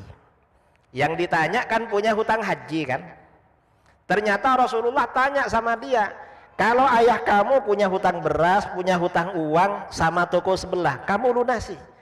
Kata laki-laki itu, "Na'am ya Rasulullah, iya pasti saya lunasi." Lalu apa sabda Rasulullah? Rasulullah bersabda, "Fadainullah ahaqqu ayyuqda." Hutang pada Allah lebih berhak kamu lunasi. Nah, ini artinya apa? Ini artinya kias dalam ibadah. Ibadah haji oleh Rasulullah, hutang ibadah haji dikiaskan pada hutang harta dunia. Berarti kalau begitu kias berlaku dalam ibadah haji. Ini hadis sahih. Atau contoh ibadah yang lain, ibadah apa lagi? Ibadah sholat. Ada kias apa enggak? Ada. Hadis riwayat Imam Ahmad dari Ibnu Abbas, disahihkan oleh Al-Hakim dalam Al-Mustadrak. Ibnu Abbas berkata, kata Ibnu Abbas radhiyallahu anhuma, "Ataitun Nabiyya sallallahu alaihi wasallam fi akhiril lail." Aku mendatangi Nabi sallallahu alaihi wasallam pada akhir malam. Ibnu Abbas ini biasa keluar masuk rumah Rasulullah. Siang malam biasa keluar masuk. Mengapa? Salah satu istri Rasulullah ada yang bibinya Ibnu Abbas, yaitu Siti Maimunah. Jadi para sahabat yang punya keluarga istri Rasulullah biasanya keluar masuk di situ, yang mahram-mahram itu. Lah terus begitu masuk ternyata Rasulullah mau sholat tahajud. Karena Rasulullah mau sholat malam, faqumtu khalfahu. Aku berdiri di belakang beliau mau bermakmum. Ternyata apa? Fa akhadha biyadi fajarrani faja'alani bihidhaih. Lalu Rasulullah mengambil tanganku, aku ditariknya diluruskan dengan beliau.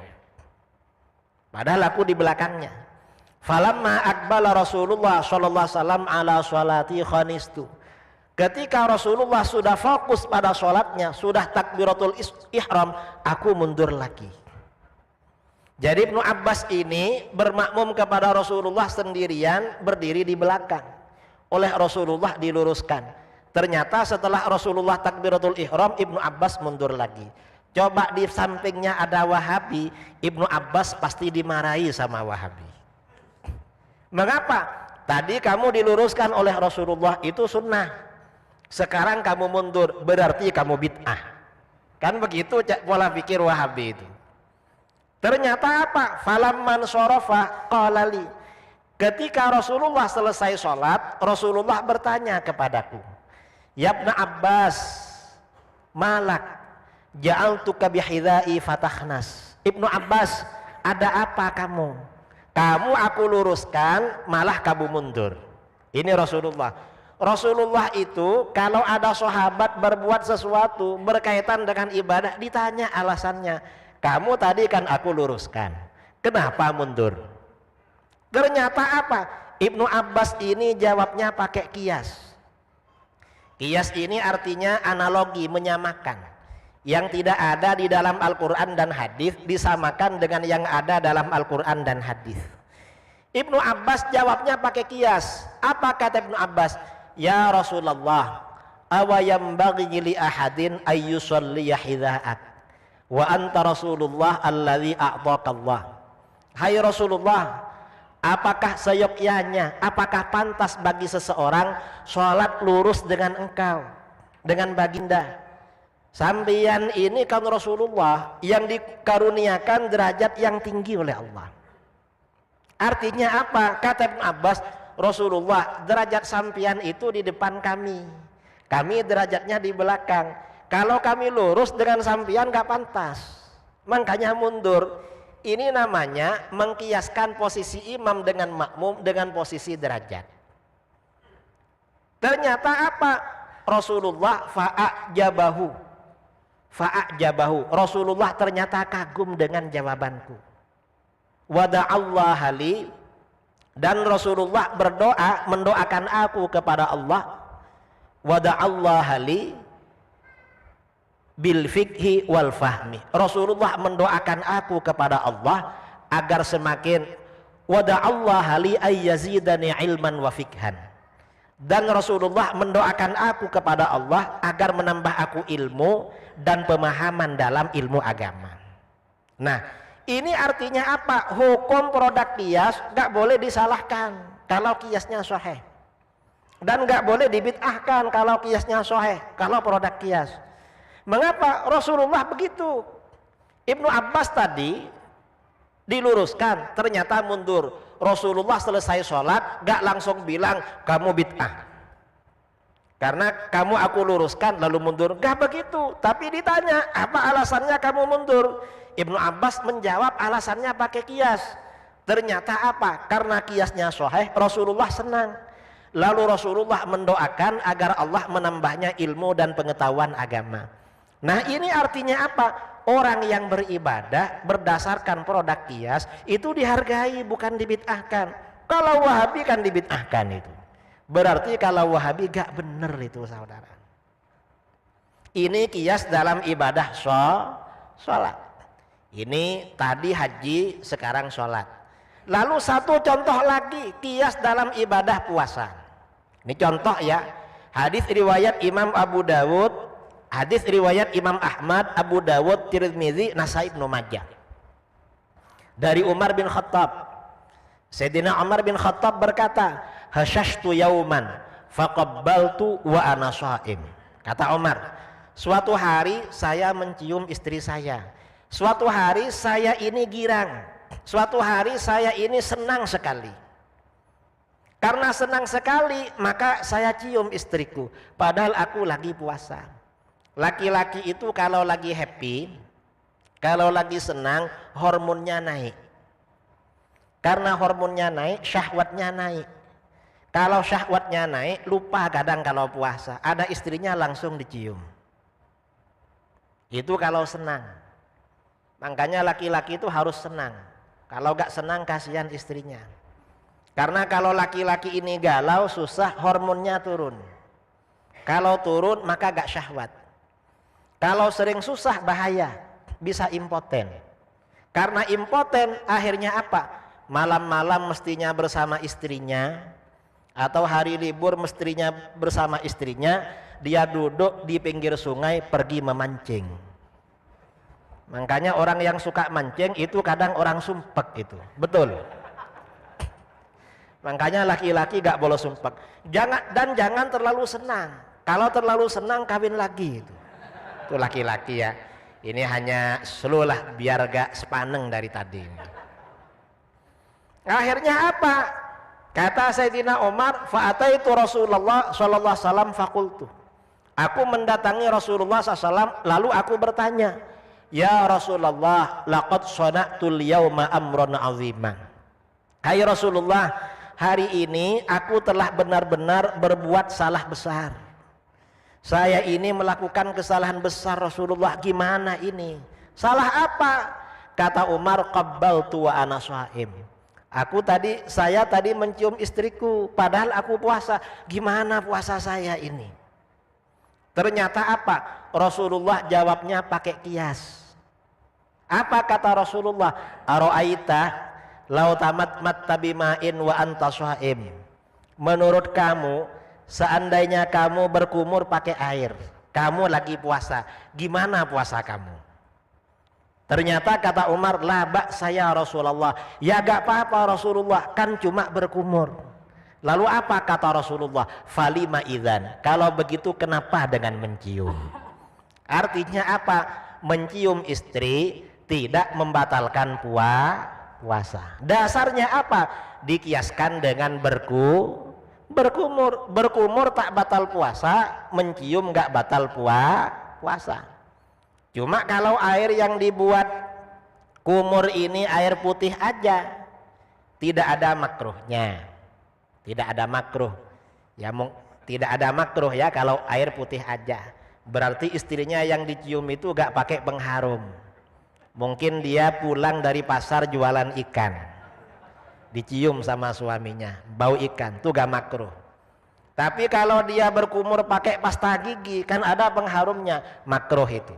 Oh, berarti istrinya lagi berdandan itu beda. Ini kalau berkumur. Kalau lebih dari mencium, itu namanya bukan berkumur saudara. Itu namanya minum. Kalau minum berarti batal puasa.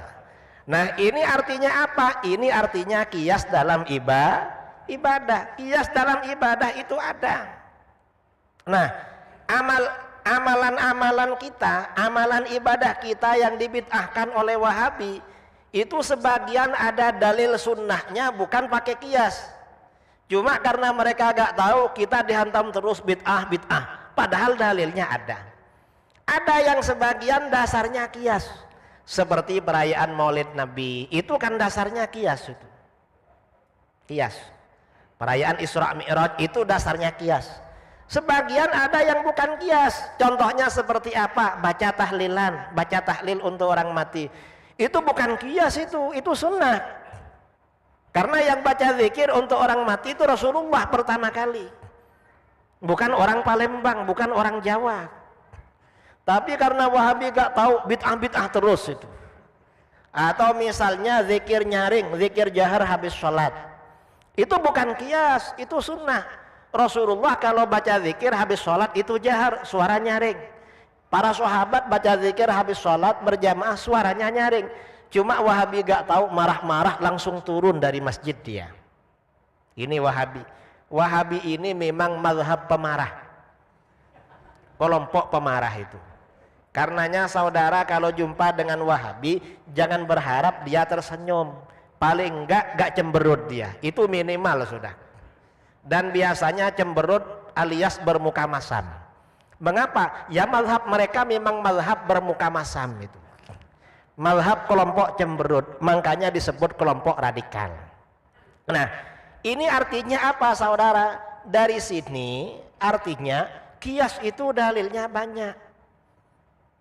Dasar qiyas di dalam hadis-hadis itu banyak. Ini kalau diterangkan dalil-dalilnya qiyas gak selesai sampai nanti ini. Karena kita ini waktunya terbatas dan habis ini sesi tanya jawab. Saya belum berbicara yang menyentuh akidah. Ini baru menyentuh mazhab. Al-Quran, hadis, ijma', qiyas. Ini dah mau habis waktunya.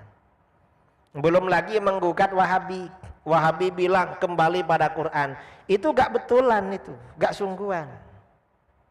Mengapa? Yang pertama, kembali pada Quran hanya sebagian ayat Al-Quran saja. Gak semuanya. Karena Wahabi ini kalau ceramah, ayat yang sering disampaikan mana? Itu potongan ayat 3 surah Al-Ma'idah. Apa? Al-yawma akmaltu lakum dinakum. Hari ini aku sempurnakan bagimu agamamu. Surah Al-Ma'idah ayat 3 itu kira-kira 5 baris lebih. Sama Wahabi diambil setengah baris aja. Al-yawma akmaltu lakum dinakum. Lalu bilang kembali pada Quran. Hari ini aku sempurnakan bagimu agamamu. Misalnya ada orang maulid Nabi. Nanti mereka ceramah, maulid Nabi gak boleh. Mengapa? Rasulullah gak pernah merayakan maulid. Dan agama sudah sempurna, gak perlu ditambah-tambah. Kalau gak percaya agama sempurna, hukumnya haram, dosa, syirik, murtad, dan kafir. Dasarnya mana? Surah Al-Ma'idah ayat 3. A'udzubillahi minasyaitonirrajim. Al-yawma akmaltu lakum dinakum. Hari ini aku sempurnakan bagimu agamamu. Nanti ada orang tahlil. Tahlil hukumnya haram. Mengapa? Rasulullah gak pernah tahlil. Mereka gak tahu. Dan agama sudah sempurna, gak perlu ditambah-tambah. Kalau gak percaya agama sempurna, hukumnya haram, syirik dan kafir. Dalilnya mana? Al-Ma'idah ayat 3. Al-yawma akmaltu lakum dinakum. Apa saja saudara dalilnya al-yawma akmaltu. Jadi ayat ini oleh Wahabi dijadikan kunci Inggris. Saudara tahu kunci Inggris? Kalau bautnya besar diperbesar, nanti bautnya kecil diperkecil, gitu terus Wahabi. Mereka ini dalilnya borongan saudara. Itu aja dalilnya. Bilangnya kembali pada Quran. Loh kok itu aja dalilnya? Saya ceramah di depan mereka di Solo, saya bilang, ya agama memang sempurna, cuma yang gak sempurna kan otak kamu. Karena yang dimaksud kesempurnaan agama bukan seperti yang kamu asumsikan. Yang dimaksud agama sempurna, dalil-dalilnya sempurna, baik secara nason, tekstual maupun istimbaton, secara kontekstual pakai kias. Itu yang dimaksud sempurna, bukan karena gak ada zaman Rasulullah lalu bid'ah, gak begitu. Kamu ini namanya menyalahgunakan dalil. Ini mereka. Kadang-kadang ya mereka salah memang, pokoknya pakai Al-Quran walaupun gak nyambung. Dan mereka sering gak nyambung kalau pakai dalil Al-Quran itu. Al-Quran oleh mereka memang dirubah pemahamannya. Karenanya adik-adik ini ya yang rajin hadir majelis-majelis kajian, Kiai Idris atau kiai-kiai yang lain, para habaib atau siapa yang rajin. Mengapa? Kalau gak rajin nanti kena tipu sama Wahabi. Karena Wahabi itu penipu, saudara. Penipu ini kalau cuma menipu ayam, menipu sepeda motor gak apa-apa, bisa beli lagi. Tapi kalau yang ditipu urusan agama bahaya. Yang ditipu merasa gak ditipu, merasa dapat durian runtuh itu. Padahal yang dapat cuma kulitnya aja, gak ada bijinya itu. Ini Wahabi, bahayanya Wahabi. Nah, saya kira ini ya yang Al-Quran. Yang sunnah gitu juga, Wahabi bilang kembali pada Al-Quran dan sunnah. Yang dimaksud kembali pada Quran dan sunnah bukan semua kitab-kitab hadis dari A sampai Z seperti yang dipahami ulama, bukan. Kembali kepada sunnah itu biasanya hadisnya cuma satu. Hadisnya apa? Yaitu hadis kullu bid'atin dhalalah. Itu aja hadisnya. Ada orang rayakan maulid Nabi, nanti mereka bilang haram. Mengapa? Masa Rasulullah tak pernah ada perayaan maulid. Kalau memang pernah ada, coba ustadz siapa yang diundang ceramah masa Rasulullah? Gak ada kan? Kalau udah ada pada masa Rasulullah berarti bid'ah. Kalau bid'ah berarti sesat. Dalilnya mana? Hadis riwayat Imam Muslim, kullu bid'atin dhalalah. Nanti apalagi kullu bid'atin lagi, saudara. Saya ini dialog dengan mereka di Balikpapan akhir 2011. Saya tanya, kamu pengikut siapa? Kami ini pengikut ahli hadis, Kiai, katanya. Loh, kok ahli hadis dari tadi hadisnya cuma satu, kullu bid'atin dhalalah. Saya berbicara bid'ah hasanah, hadisnya puluhan. Dan saya bukan ahli hadis. Masa kamu pengikut ahli hadis? Hadisnya cuma satu. Berarti kamu bukan pengikut ahli hadis. Pengikut siapa, Kiai? Kamu ini pengikut ahli hadas. Dan itu hadas akbar. Akhirnya kata si Kiai, jangan mengejek lah. Saya gak mengejek, ini kenyataan memang. Hadas itu artinya bid'ah, saudara, pengikut ajaran bid'ah. Itu bahasa lain, apa namanya? Bahasa itu kalau beda lafadznya tapi maknanya sama. Itu bahasa Arabnya mustarok. Kalau bahasa Indonesianya apa namanya? Ya itulah. Pokoknya mereka Wahabi ini ngaku ahli hadis, tapi hadisnya cuma satu. Dan sekarang ini Wahabi sering bilang ustadz-ustadznya apa? Ini ustadz tauhid. Ya, ustadz mereka dibilang ustadz sunnah, ustadz tauhid. Kalau mereka bilang ustadz sunnah, kita jawab aja sunnah yang mana? Itu sunnahnya Khawarij. Kalau mereka bilang ustadznya ustadz tauhid, jawab aja itu tauhidnya Abu Jahal dan Abu Lahab. Karena mereka ini suka pakai nama. Kalau bikin masjid namanya Masjid Abu Bakar As-Siddiq, Masjid Umar bin Khattab. Itu di daerah lain Masjid Abu Ubaidah, betul. Di Palembang masjid mereka namanya apa? Imam Syafi'i. Itu namanya aja Imam Syafi'i. Tipu-tipu mereka. Sudah anti Imam Syafi'i pakai nama lagi. Mereka suka nipu. Anti ajaran Imam Syafi'i. Di Jambi orang-orang tanya, Kiai, ini Wahabi masjidnya pakai nama Masjid Abu Ubaidah, Masjid Abu Bakar. Gimana ini, Kiai? Itu cuma nama. Tauhidnya Abu Jahal dan Abu Lahab itu sama-sama ada abunya, tapi beda belakangnya. Ini Wahabi saudara, hati-hati. Mereka ini benar-benar penyimpangan, penyesatan dan penyelewengan. Itu Wahabi, gak main-main, memang bahaya mereka. Saya kira itu ya yang perlu saya sampaikan pengantar tentang siapa Ahlus Sunnah wal Jamaah. Karena ini sebentar lagi jamaah zuhur mau datang, kita agak perlu lama-lama, dilanjutkan dengan sesi tanya jawab. Waktu saya kembalikan kepada MC, kepada moderator. Wal afu minkum. Assalamualaikum warahmatullahi wabarakatuh. Waalaikumsalam warahmatullahi wabarakatuh. Para jamaah yang dirahmati oleh Allah Subhanahu wa taala dan pemirsa dimanapun Anda berada, telah kita dengarkan bersama penyampaian materi dari Kiai Haji Muhammad Idrus Romli, dan kami persilahkan dan kami buka sesi tanya jawab, dan kepada para jamaah yang ingin bertanya silahkan menuju ke mikrofon terdekat dan menyebutkan nama terlebih dahulu. Silahkan Bapak yang baju putih yang pertama. Bapak yang baju putih. Ya, siap.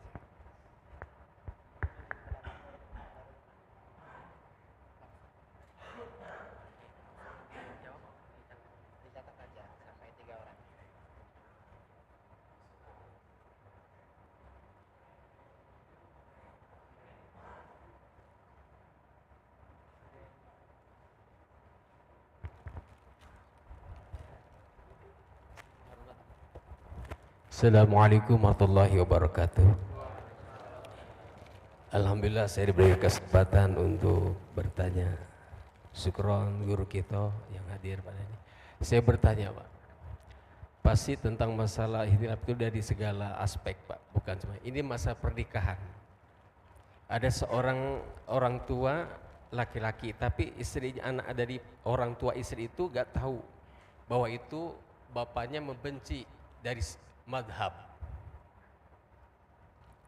Jadi orang tua itu tahu-tahunya dia membenci, gak senang kepada madhab, 4 madhab. Apakah pernikahan itu sah? Bahkan membenci Hasan Hussein di antara sahabat Nabi. Jadi dia membenci, orang tua perempuan itu membenci, gak senang madhab. Nah ini pertanyaan yang Mustafa kesini, saya dari Jamaah Masjid Agung Pak. Apakah sah pernikahannya itu kalau dia akhirnya tahu bahwa anaknya itu orang tuanya benci daripada madhab? Apakah sah itu? Wallahualam. Assalamualaikum warahmatullahi wabarakatuh. Waalaikumsalam warahmatullahi wabarakatuh. Berikutnya, ya silakan Bapak.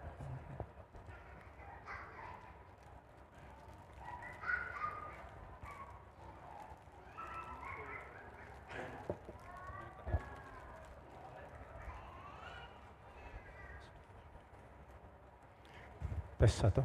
Assalamualaikum warahmatullahi wabarakatuh. Terima kasih yang kami muliakan, yaitu Kiai Haji Idrus Romli yang telah datang di Kota Palembang. Yang pertama, saya mohon izin dan mohon restu dari Pak Kiai karena ada beberapa buku Pak Kiai yang sudah Kiai karang itu sudah banyak saya jadikan sebagai bacaan-bacaan di rumah, dan juga saya sering mendengar pengajian-pengajian Kiai melalui YouTube. Itu juga ada beberapa keterangan-keterangan yang saya catat dan saya ambil, juga saya mohon itu dapat dijadikan sebagai satu ilmu buat kami dan tolong diredoi supaya kami dapat memanfaatkan keterangan-keterangan dan ceramah Kiai tersebut. Nah, pertanyaan yang kedua, kalau tadi cuma izin barangkali, pertanyaan yang kedua begini Kiai, kita sering ada semacam barokah atau tawasul, terutama sekali tawasul kepada para ulama. Tapi di sini ada semacam ketimpangan-ketimpangan ketika kita tawasul, di mana ada sebagian dari masyarakat kita kalau kita bertawasul itu, maaf sekali lagi saya bukan artinya menghina, mengejekkan dan lain sebagainya, ini sebagai masalah saja. Sering umpamanya kita kalau bertawasul itu umpamanya ila ruh Syekh Abdul Qadir Jailani. Itu yang sering kita sebutkan dalam kalimat-kalimat tawasul. Tapi terdahulu dari beliau itu masih banyak kan ulama-ulama yang terkenal seperti Abu Hasan Asy'ari, Abu Maturidi, itu merupakan pelopor-pelopor dari masalah ilmu kalam atau ilmu tauhid yang sebagaimana pada hari ini kita bahas. Nah, kami perlu pencerahan apakah memang begitu cara orang-orang ahli sunnah wal jamaah itu bertawasul kepada kiai atau kepada ulama-ulama sehingga meninggalkan para ulama-ulama yang memang dulu cukup populer. Bahkan di dalam fikih saja umpamanya itu terkenal Imam Syafi'i kan sebagai pelopor mazhab Syafi'i, tapi tak pernah kan tersebut itu ketika kita tawasul ya untuk mendapatkan barokah dari ulama-ulama tersebut ketika kita baik itu dalam satu pertemuan atau dalam membahas masalah-masalah yang berkenaan dengan ulama-ulama tersebut. Saya kira demikian dan terima kasih. Wassalamualaikum warahmatullahi wabarakatuh. Waalaikumsalam warahmatullahi wabarakatuh. Baik, berikutnya Bapak silakan dan juga kami mohonkan untuk langsung ke pertanyaannya. Bapak yang ini.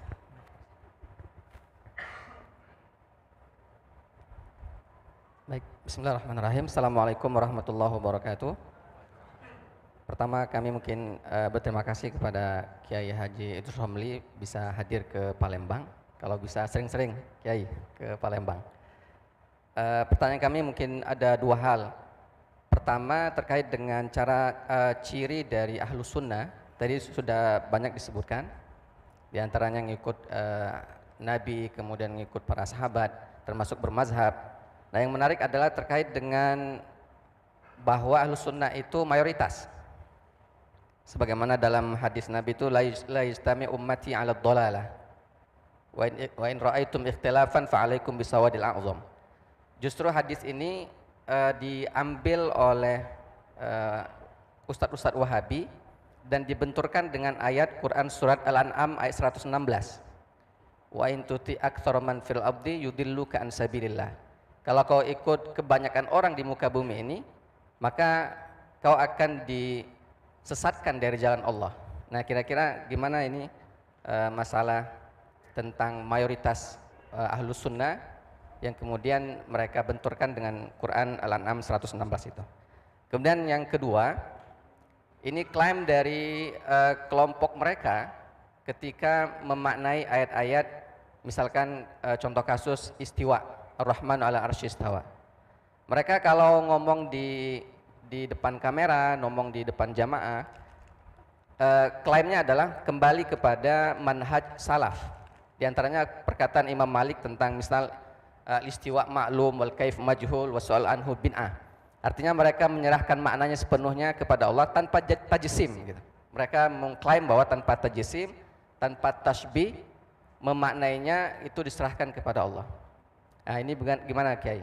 Ya, syukran. Assalamualaikum warahmatullahi wabarakatuh. Baiklah, kami persilahkan untuk kepada Pak Kiai.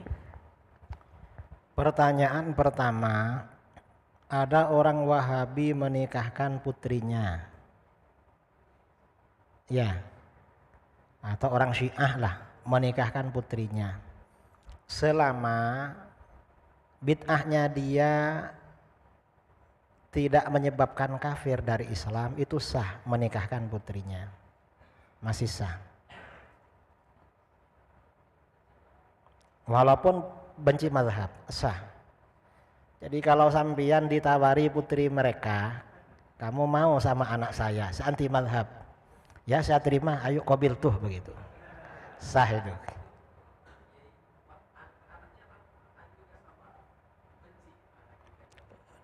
Anaknya Wahabi juga. Terus suaminya kelompok kita. Sah, cuma makruh. Sebagian ulama mengatakan ya, menikah dengan orang di luar Ahlus Sunnah itu makruh. Ada yang mengatakan haram. Mengapa? Khawatir nanti terpengaruh. Suaminya kalah sama istrinya atau anaknya kalah. Di antara ulama salaf dulu, ahli hadis, guru-gurunya Imam Bukhari, Ada ulama namanya Imran bin Hittan. Beliau orang Ahlus Sunnah asalnya. Cuma beliau wajahnya tidak ganteng, jelek wajahnya. Lalu ada perempuan Khawarij, cantik sekali. Akhirnya apa? Imam Imran ini tertarik menikahi perempuan Khawarij. Diingatkan sama ulama yang lain, Buya, jangan lamar itu Khawarij, nanti Buya terpengaruh. Kata beliau, saya aswajakan dia, nanti ikut aswaja. Ternyata apa? Setelah Imran bin Hittan ini menikah dengan perempuan Khawarij, bukan istrinya itu ikut Ahlus Sunnah, malah suaminya menjadi ulama Khawarij. Ya mungkin istrinya punya andalan, saya ini cantik, pisah dari kamu bisa cari lagi. Kamu belum tentu dapat macam saya, mungkin begitu kata istrinya. Artinya ya bisa terpengaruh itu. Padahal itu Imran bin Hittan ini ulama salaf, termasuk gurunya Imam Qatadah. Imam Qatadah ini gurunya Imam Malik. Imam Malik gurunya Imam Syafi'i. Imam Syafi'i gurunya Imam Ahmad, Imam Ahmad gurunya Imam Bukhari. Ini guru-gurunya orang besar ini, bisa ikut Khawarij gara-gara istrinya Khawarij. Padahal ulama itu. Tapi sah, sambian ya, dapat anaknya orang Syiah, dapat anaknya orang Wahabi. Tidak apa-apa, sah aja. Sebagian mengatakan makruh, sebagian mengatakan haram, tapi sah. Dia pertanyaan yang pertama. Yang masalah kenapa ya para ulama kita di Indonesia ketika bertawassul, maksudnya baca Fatihah. Yang pertama kan ila hadratin Nabi sallallahu alaihi wasallam wa alihi wa ashabi al-Fatihah. Yang kedua ila ruhi sultanil awliya Syekh Abdul Qadir Jilani. Mengapa Syekh Abdul Qadir? Karena para ulama yang menyebarkan Islam ke negeri kita dulu itu rata-rata thariqatnya Qadiriyah. Ikut thariqahnya Syekh Abdul Qadir Jilani. Makanya tawassulnya melalui beliau. Lalu kenapa imam-imam yang lain enggak dibacakan tawassul? Misalnya Imam Asy-Syafi'i, Imam Asy'ari, Imam Junaid Al-Baghdadi atau imam-imam yang lain. Ya takut kelamaan aja. Bangsa kita ini kan suka yang simpel-simpel, jangan lama-lama. Suka begitu. Ya sebenarnya kalau dibacakan semua ya gak apa-apa, gak selesai semalam. Kalau nama ulama dibacakan Fatihah satu persatu. Wong guru-guru kita, ulama kita itu jumlahnya ribuan itu. Dan kalau terlalu panjang tawassulnya, nanti ya makanannya dingin malah. Jadi gak apa-apa sebenarnya. Itu berarti thariqahnya Qadiriyah dulu. Para ulama yang menyebarkan Islam itu. Karenanya amalan-amalan dari kiai-kiai dulu, ulama-ulama dulu, hizib-hizib itu banyak yang dari Syekh Abdul Qadir. Karena memang thariqah Qadiriyah. Baru belakangan setelah ini ulama-ulama angkatan kedua datang, thariqahnya ada yang Syadziliyah, thariqahnya ada yang Naqsyabandiyah Khalidiyah. Ini tawassul sudah mulai berubah. Tapi kadang-kadang Syekh Abdul Qadir masih disebut di situ. Jadi begitu, wallahu a'lam.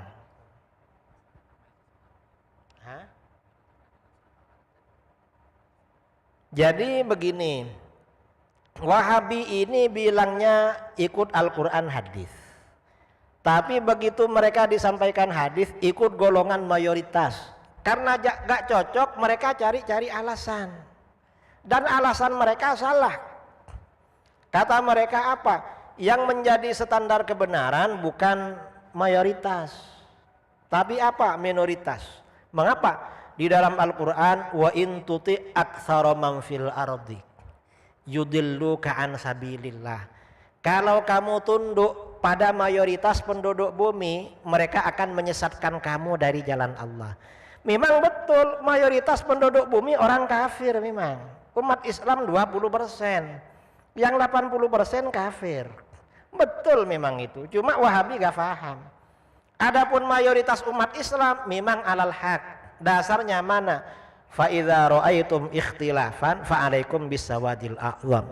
Kalau kamu lihat perbedaan pendapat di antara umat Islam maksudnya, bukan perbedaan antara orang Islam dengan orang kafir. Kalau sesama umat Islam ikuti golongan mayoritas. Dan ini senyawa dengan ayat Al-Qur'an. Di dalam Al-Qur'an, gimana di dalam Al-Qur'an? Kuntum khaira ummatin ukhrijat linnas ta'muruna bil ma'ruf wa tanhauna 'anil munkar wa tu'minuna billah. Senyawa dengan ayat itu. Jadi gak bertentangan. Wahabi aja gak paham. Jadi Wahabi ini bilangnya ikut hadis. Ketika ada hadis berbenturan dengan pikiran mereka, gak ikut juga mereka, cari-cari alasan. Alasannya pakai apa? Al-Qur'an. Dan itu pun disalahartikan oleh mereka, disalahpahami. Karenanya hati-hati dengan Wahabi, mereka penipu memang. Masalah istawa. Istawa ini pemahaman Ar-Rahmanu 'alal arsy istawa itu ada 3 mazhab. Pertama, mazhab Ahlus Sunnah. Kalau mayoritas ulama salaf dari Ahlus Sunnah, istawa itu diartikan secara tafwid. Tafwid itu maknanya diserahkan kepada Allah, hanya Allah yang tahu. Kalau ulama khalaf, ulama belakangan, istawa ini pendekatannya secara takwil, diartikan Allah menguasai. Ini 2 pendapat di dalam Ahlus Sunnah. Lalu ada Wahabi. Kalau Wahabi diartikan secara zahir atau isbat, kata mereka. Istawa artinya bersemayam. Dan itu gak boleh diikuti. Ini karena waktu sudah habis ya, dan sudah ada jenazah di sini, kita ihtiraman. Saya kira cukup ya. Nanti kekurangannya bisa ditanya di masjid Adha, dekat dari sini. Jam 1 pindah ke sana. Nanti pertanyaannya, ceramahnya insya Allah lebih hot lagi. Dari saya, wal afwu minkum. Assalamualaikum warahmatullahi wabarakatuh. Waalaikumsalam warahmatullahi wabarakatuh. Telah kita dengarkan seksama penyampaian materi dari Kiai Haji Muhammad Idrus Romli. Dan tibalah kita di akhir sesi. Kami mohonkan kepada Al-Mukarram Al-Ustadz Kiai Haji Muhammad Idrus Romli agar dapat memimpin doa, mengambil keberkahan kita pada siang hari ini. Bismillahirrahmanirrahim. Alhamdulillahirabbil alamin hamdan yuwafi ni'amahu wa mazidah. Allahumma shalli ala sayyidina Muhammadin al-Fatih lima ughliqa wal khatim lima sabaqa nasiril haqqi bil haqqi wal hadi ila siratikal mustaqim wa ala alihi wa sahbihi haqqa qadrihi maqdarihi al-azim. Allahumma atina fid dunya hasanatan wa fil akhirati hasanatan wa qina adzabannar. Allahumma qasim lana min khasyyatika ma yahulu bainana wa baina ma'siyatik wa min ta'atika ma tuballighuna bihi jannatak wa min al-yaqini ma tuhawwinu bihi alaina masa'ibad dunya. Allahumma matti'na bi asma'ina wa basarina wa quwwatina ma ahyaitana waj'alhu al-waritha minna waj'al tha'rana 'ala man zalamana wansurna 'ala man 'adana wa la taj'al musibatana fi dinina wa la taj'alid dunya akbar hammina wa la mablagha ilmina ولا تسلط علينا من لا يرحمنا. اللهم اغفر لنا ذنوبنا ولوالدينا ومشايخنا وذوي الحقوق علينا ولجميع المؤمنين والمؤمنات والمسلمين والمسلمات الأحياء منهم والأموات. وصلى الله على سيدنا محمد النبي الأمي وعلى آله وصحبه وبارك وسلم تسليما كثيرا. سبحان ربك رب العزة عما يصفون wassalamun alal mursalin walhamdulillahi rabbil alamin. Taqabbalallahu minkum.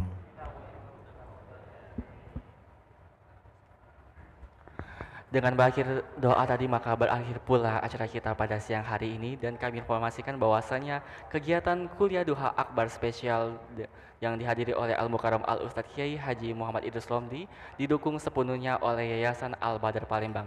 Dan kami mohonkan dari perwakilan dari Yayasan Al-Badr Palembang kepada Al-Ustadz Hari, kami mohonkan untuk memberikan sambutan dan pesan kepada para jamaah yang hadir.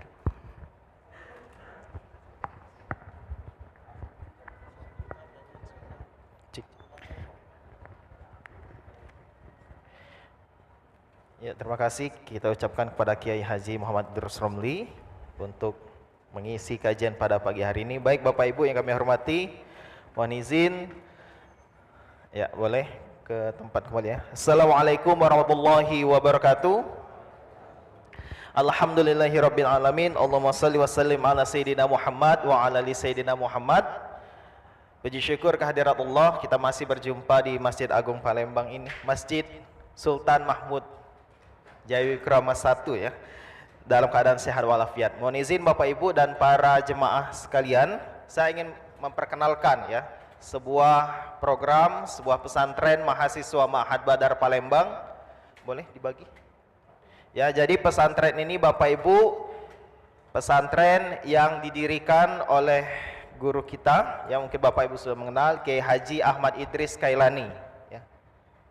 Jadi pesantren ini khusus kepada para mahasiswa dan juga kepada yang sudah bekerja ya. Jadi usia 20 25 itu bisa bergabung di sini di pesantren mahasiswa Ma'had Badar Palembang. Programnya seperti apa Bapak Ibu dan hadirin semuanya? Jadi programnya itu belajar. Nah, jadi bagi yang ingin kuliah bisa dari pagi ke sore kuliah ya. Kuliah dimanapun, jadi belajarnya itu ba'da subuh dan ba'da maghrib. Nah, jadi insya Allah bagi yang kuliah ilmu dunianya dapat di kuliah, ilmu akhiratnya juga dapat. Nah ya. Dan program pembelajarnya bisa dibaca di pamflet yang sudah kami bagikan ya. Kita belajar kitab kuning ya, belajar fikih, belajar tauhid, belajar akhlak, tasawuf insyaallah dengan guru-guru yang bersanad. Kita juga belajar bersama tadi Ustadz Dwi Nopari MPDI dan juga bersama Kiai Haji Ahmad Idris Kailani ya. Kemudian kita ada program pelatihan ya, pelatihan jurnalistik, pelatihan ya, public speaking dan lain sebagainya. Jadi dengan belajar di sini Bapak Ibu bisa tidak hanya belajar ilmu agama, tapi juga bagaimana belajar ilmu-ilmu di masyarakat ya. Kami juga sering mengadakan pelatihan-pelatihan, membuat proposal dan lain sebagainya. Kemudian program setiap tahun kami juga mengadakan rihlah dakwah. Nah, jadi dari tahun 2015 setiap tahun kami berjalan silaturahmi ke pesantren-pesantren yang ada di sekitar kita ya. Kami pernah ke Lampung, pernah ke Bengkulu, ke Riau, ke Sumatera Barat, juga pernah ziarah Wali Songo ya.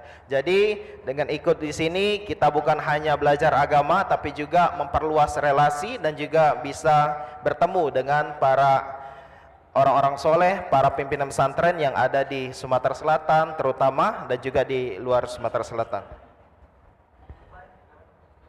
Dan untuk pembelajaran tadi bisa juga dilihat tadi ya, ada bahasa Arab, tauhid, akhlak, fikih dan lain sebagainya.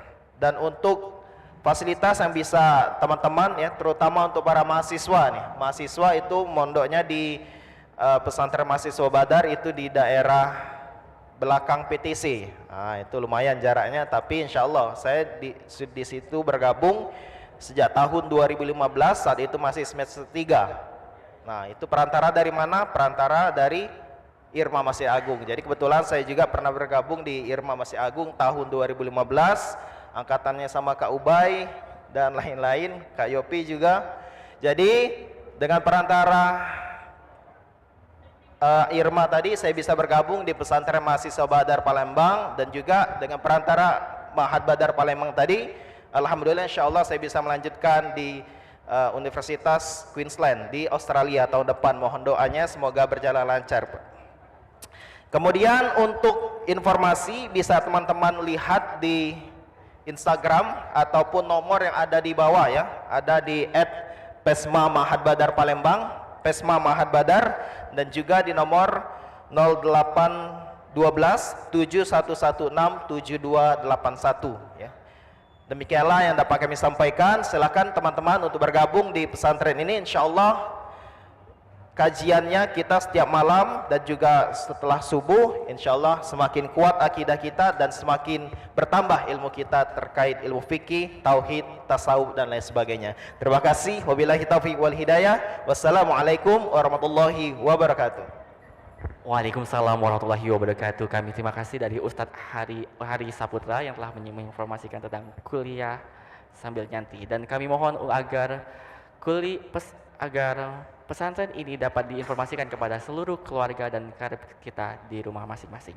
Dan saya selaku MC pada hari ini mohon maaf bila ada kata-kata yang salah, dan kepada Allah kami mohon ampun. Kami akhiri wabillahi taufik wal hidayah. Wassalamualaikum warahmatullahi wabarakatuh.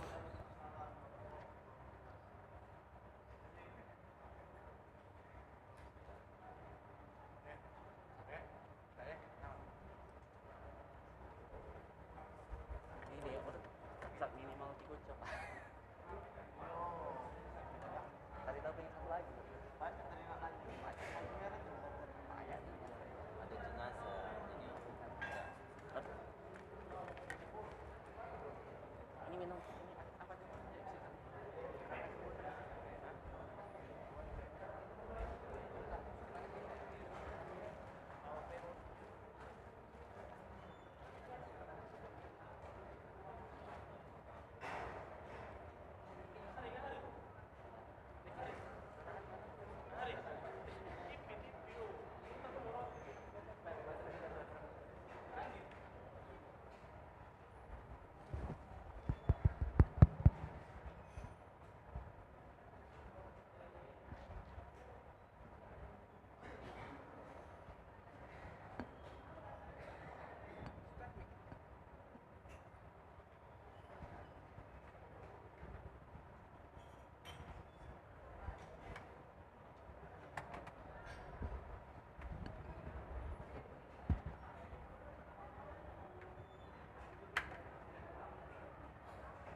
aku di sini.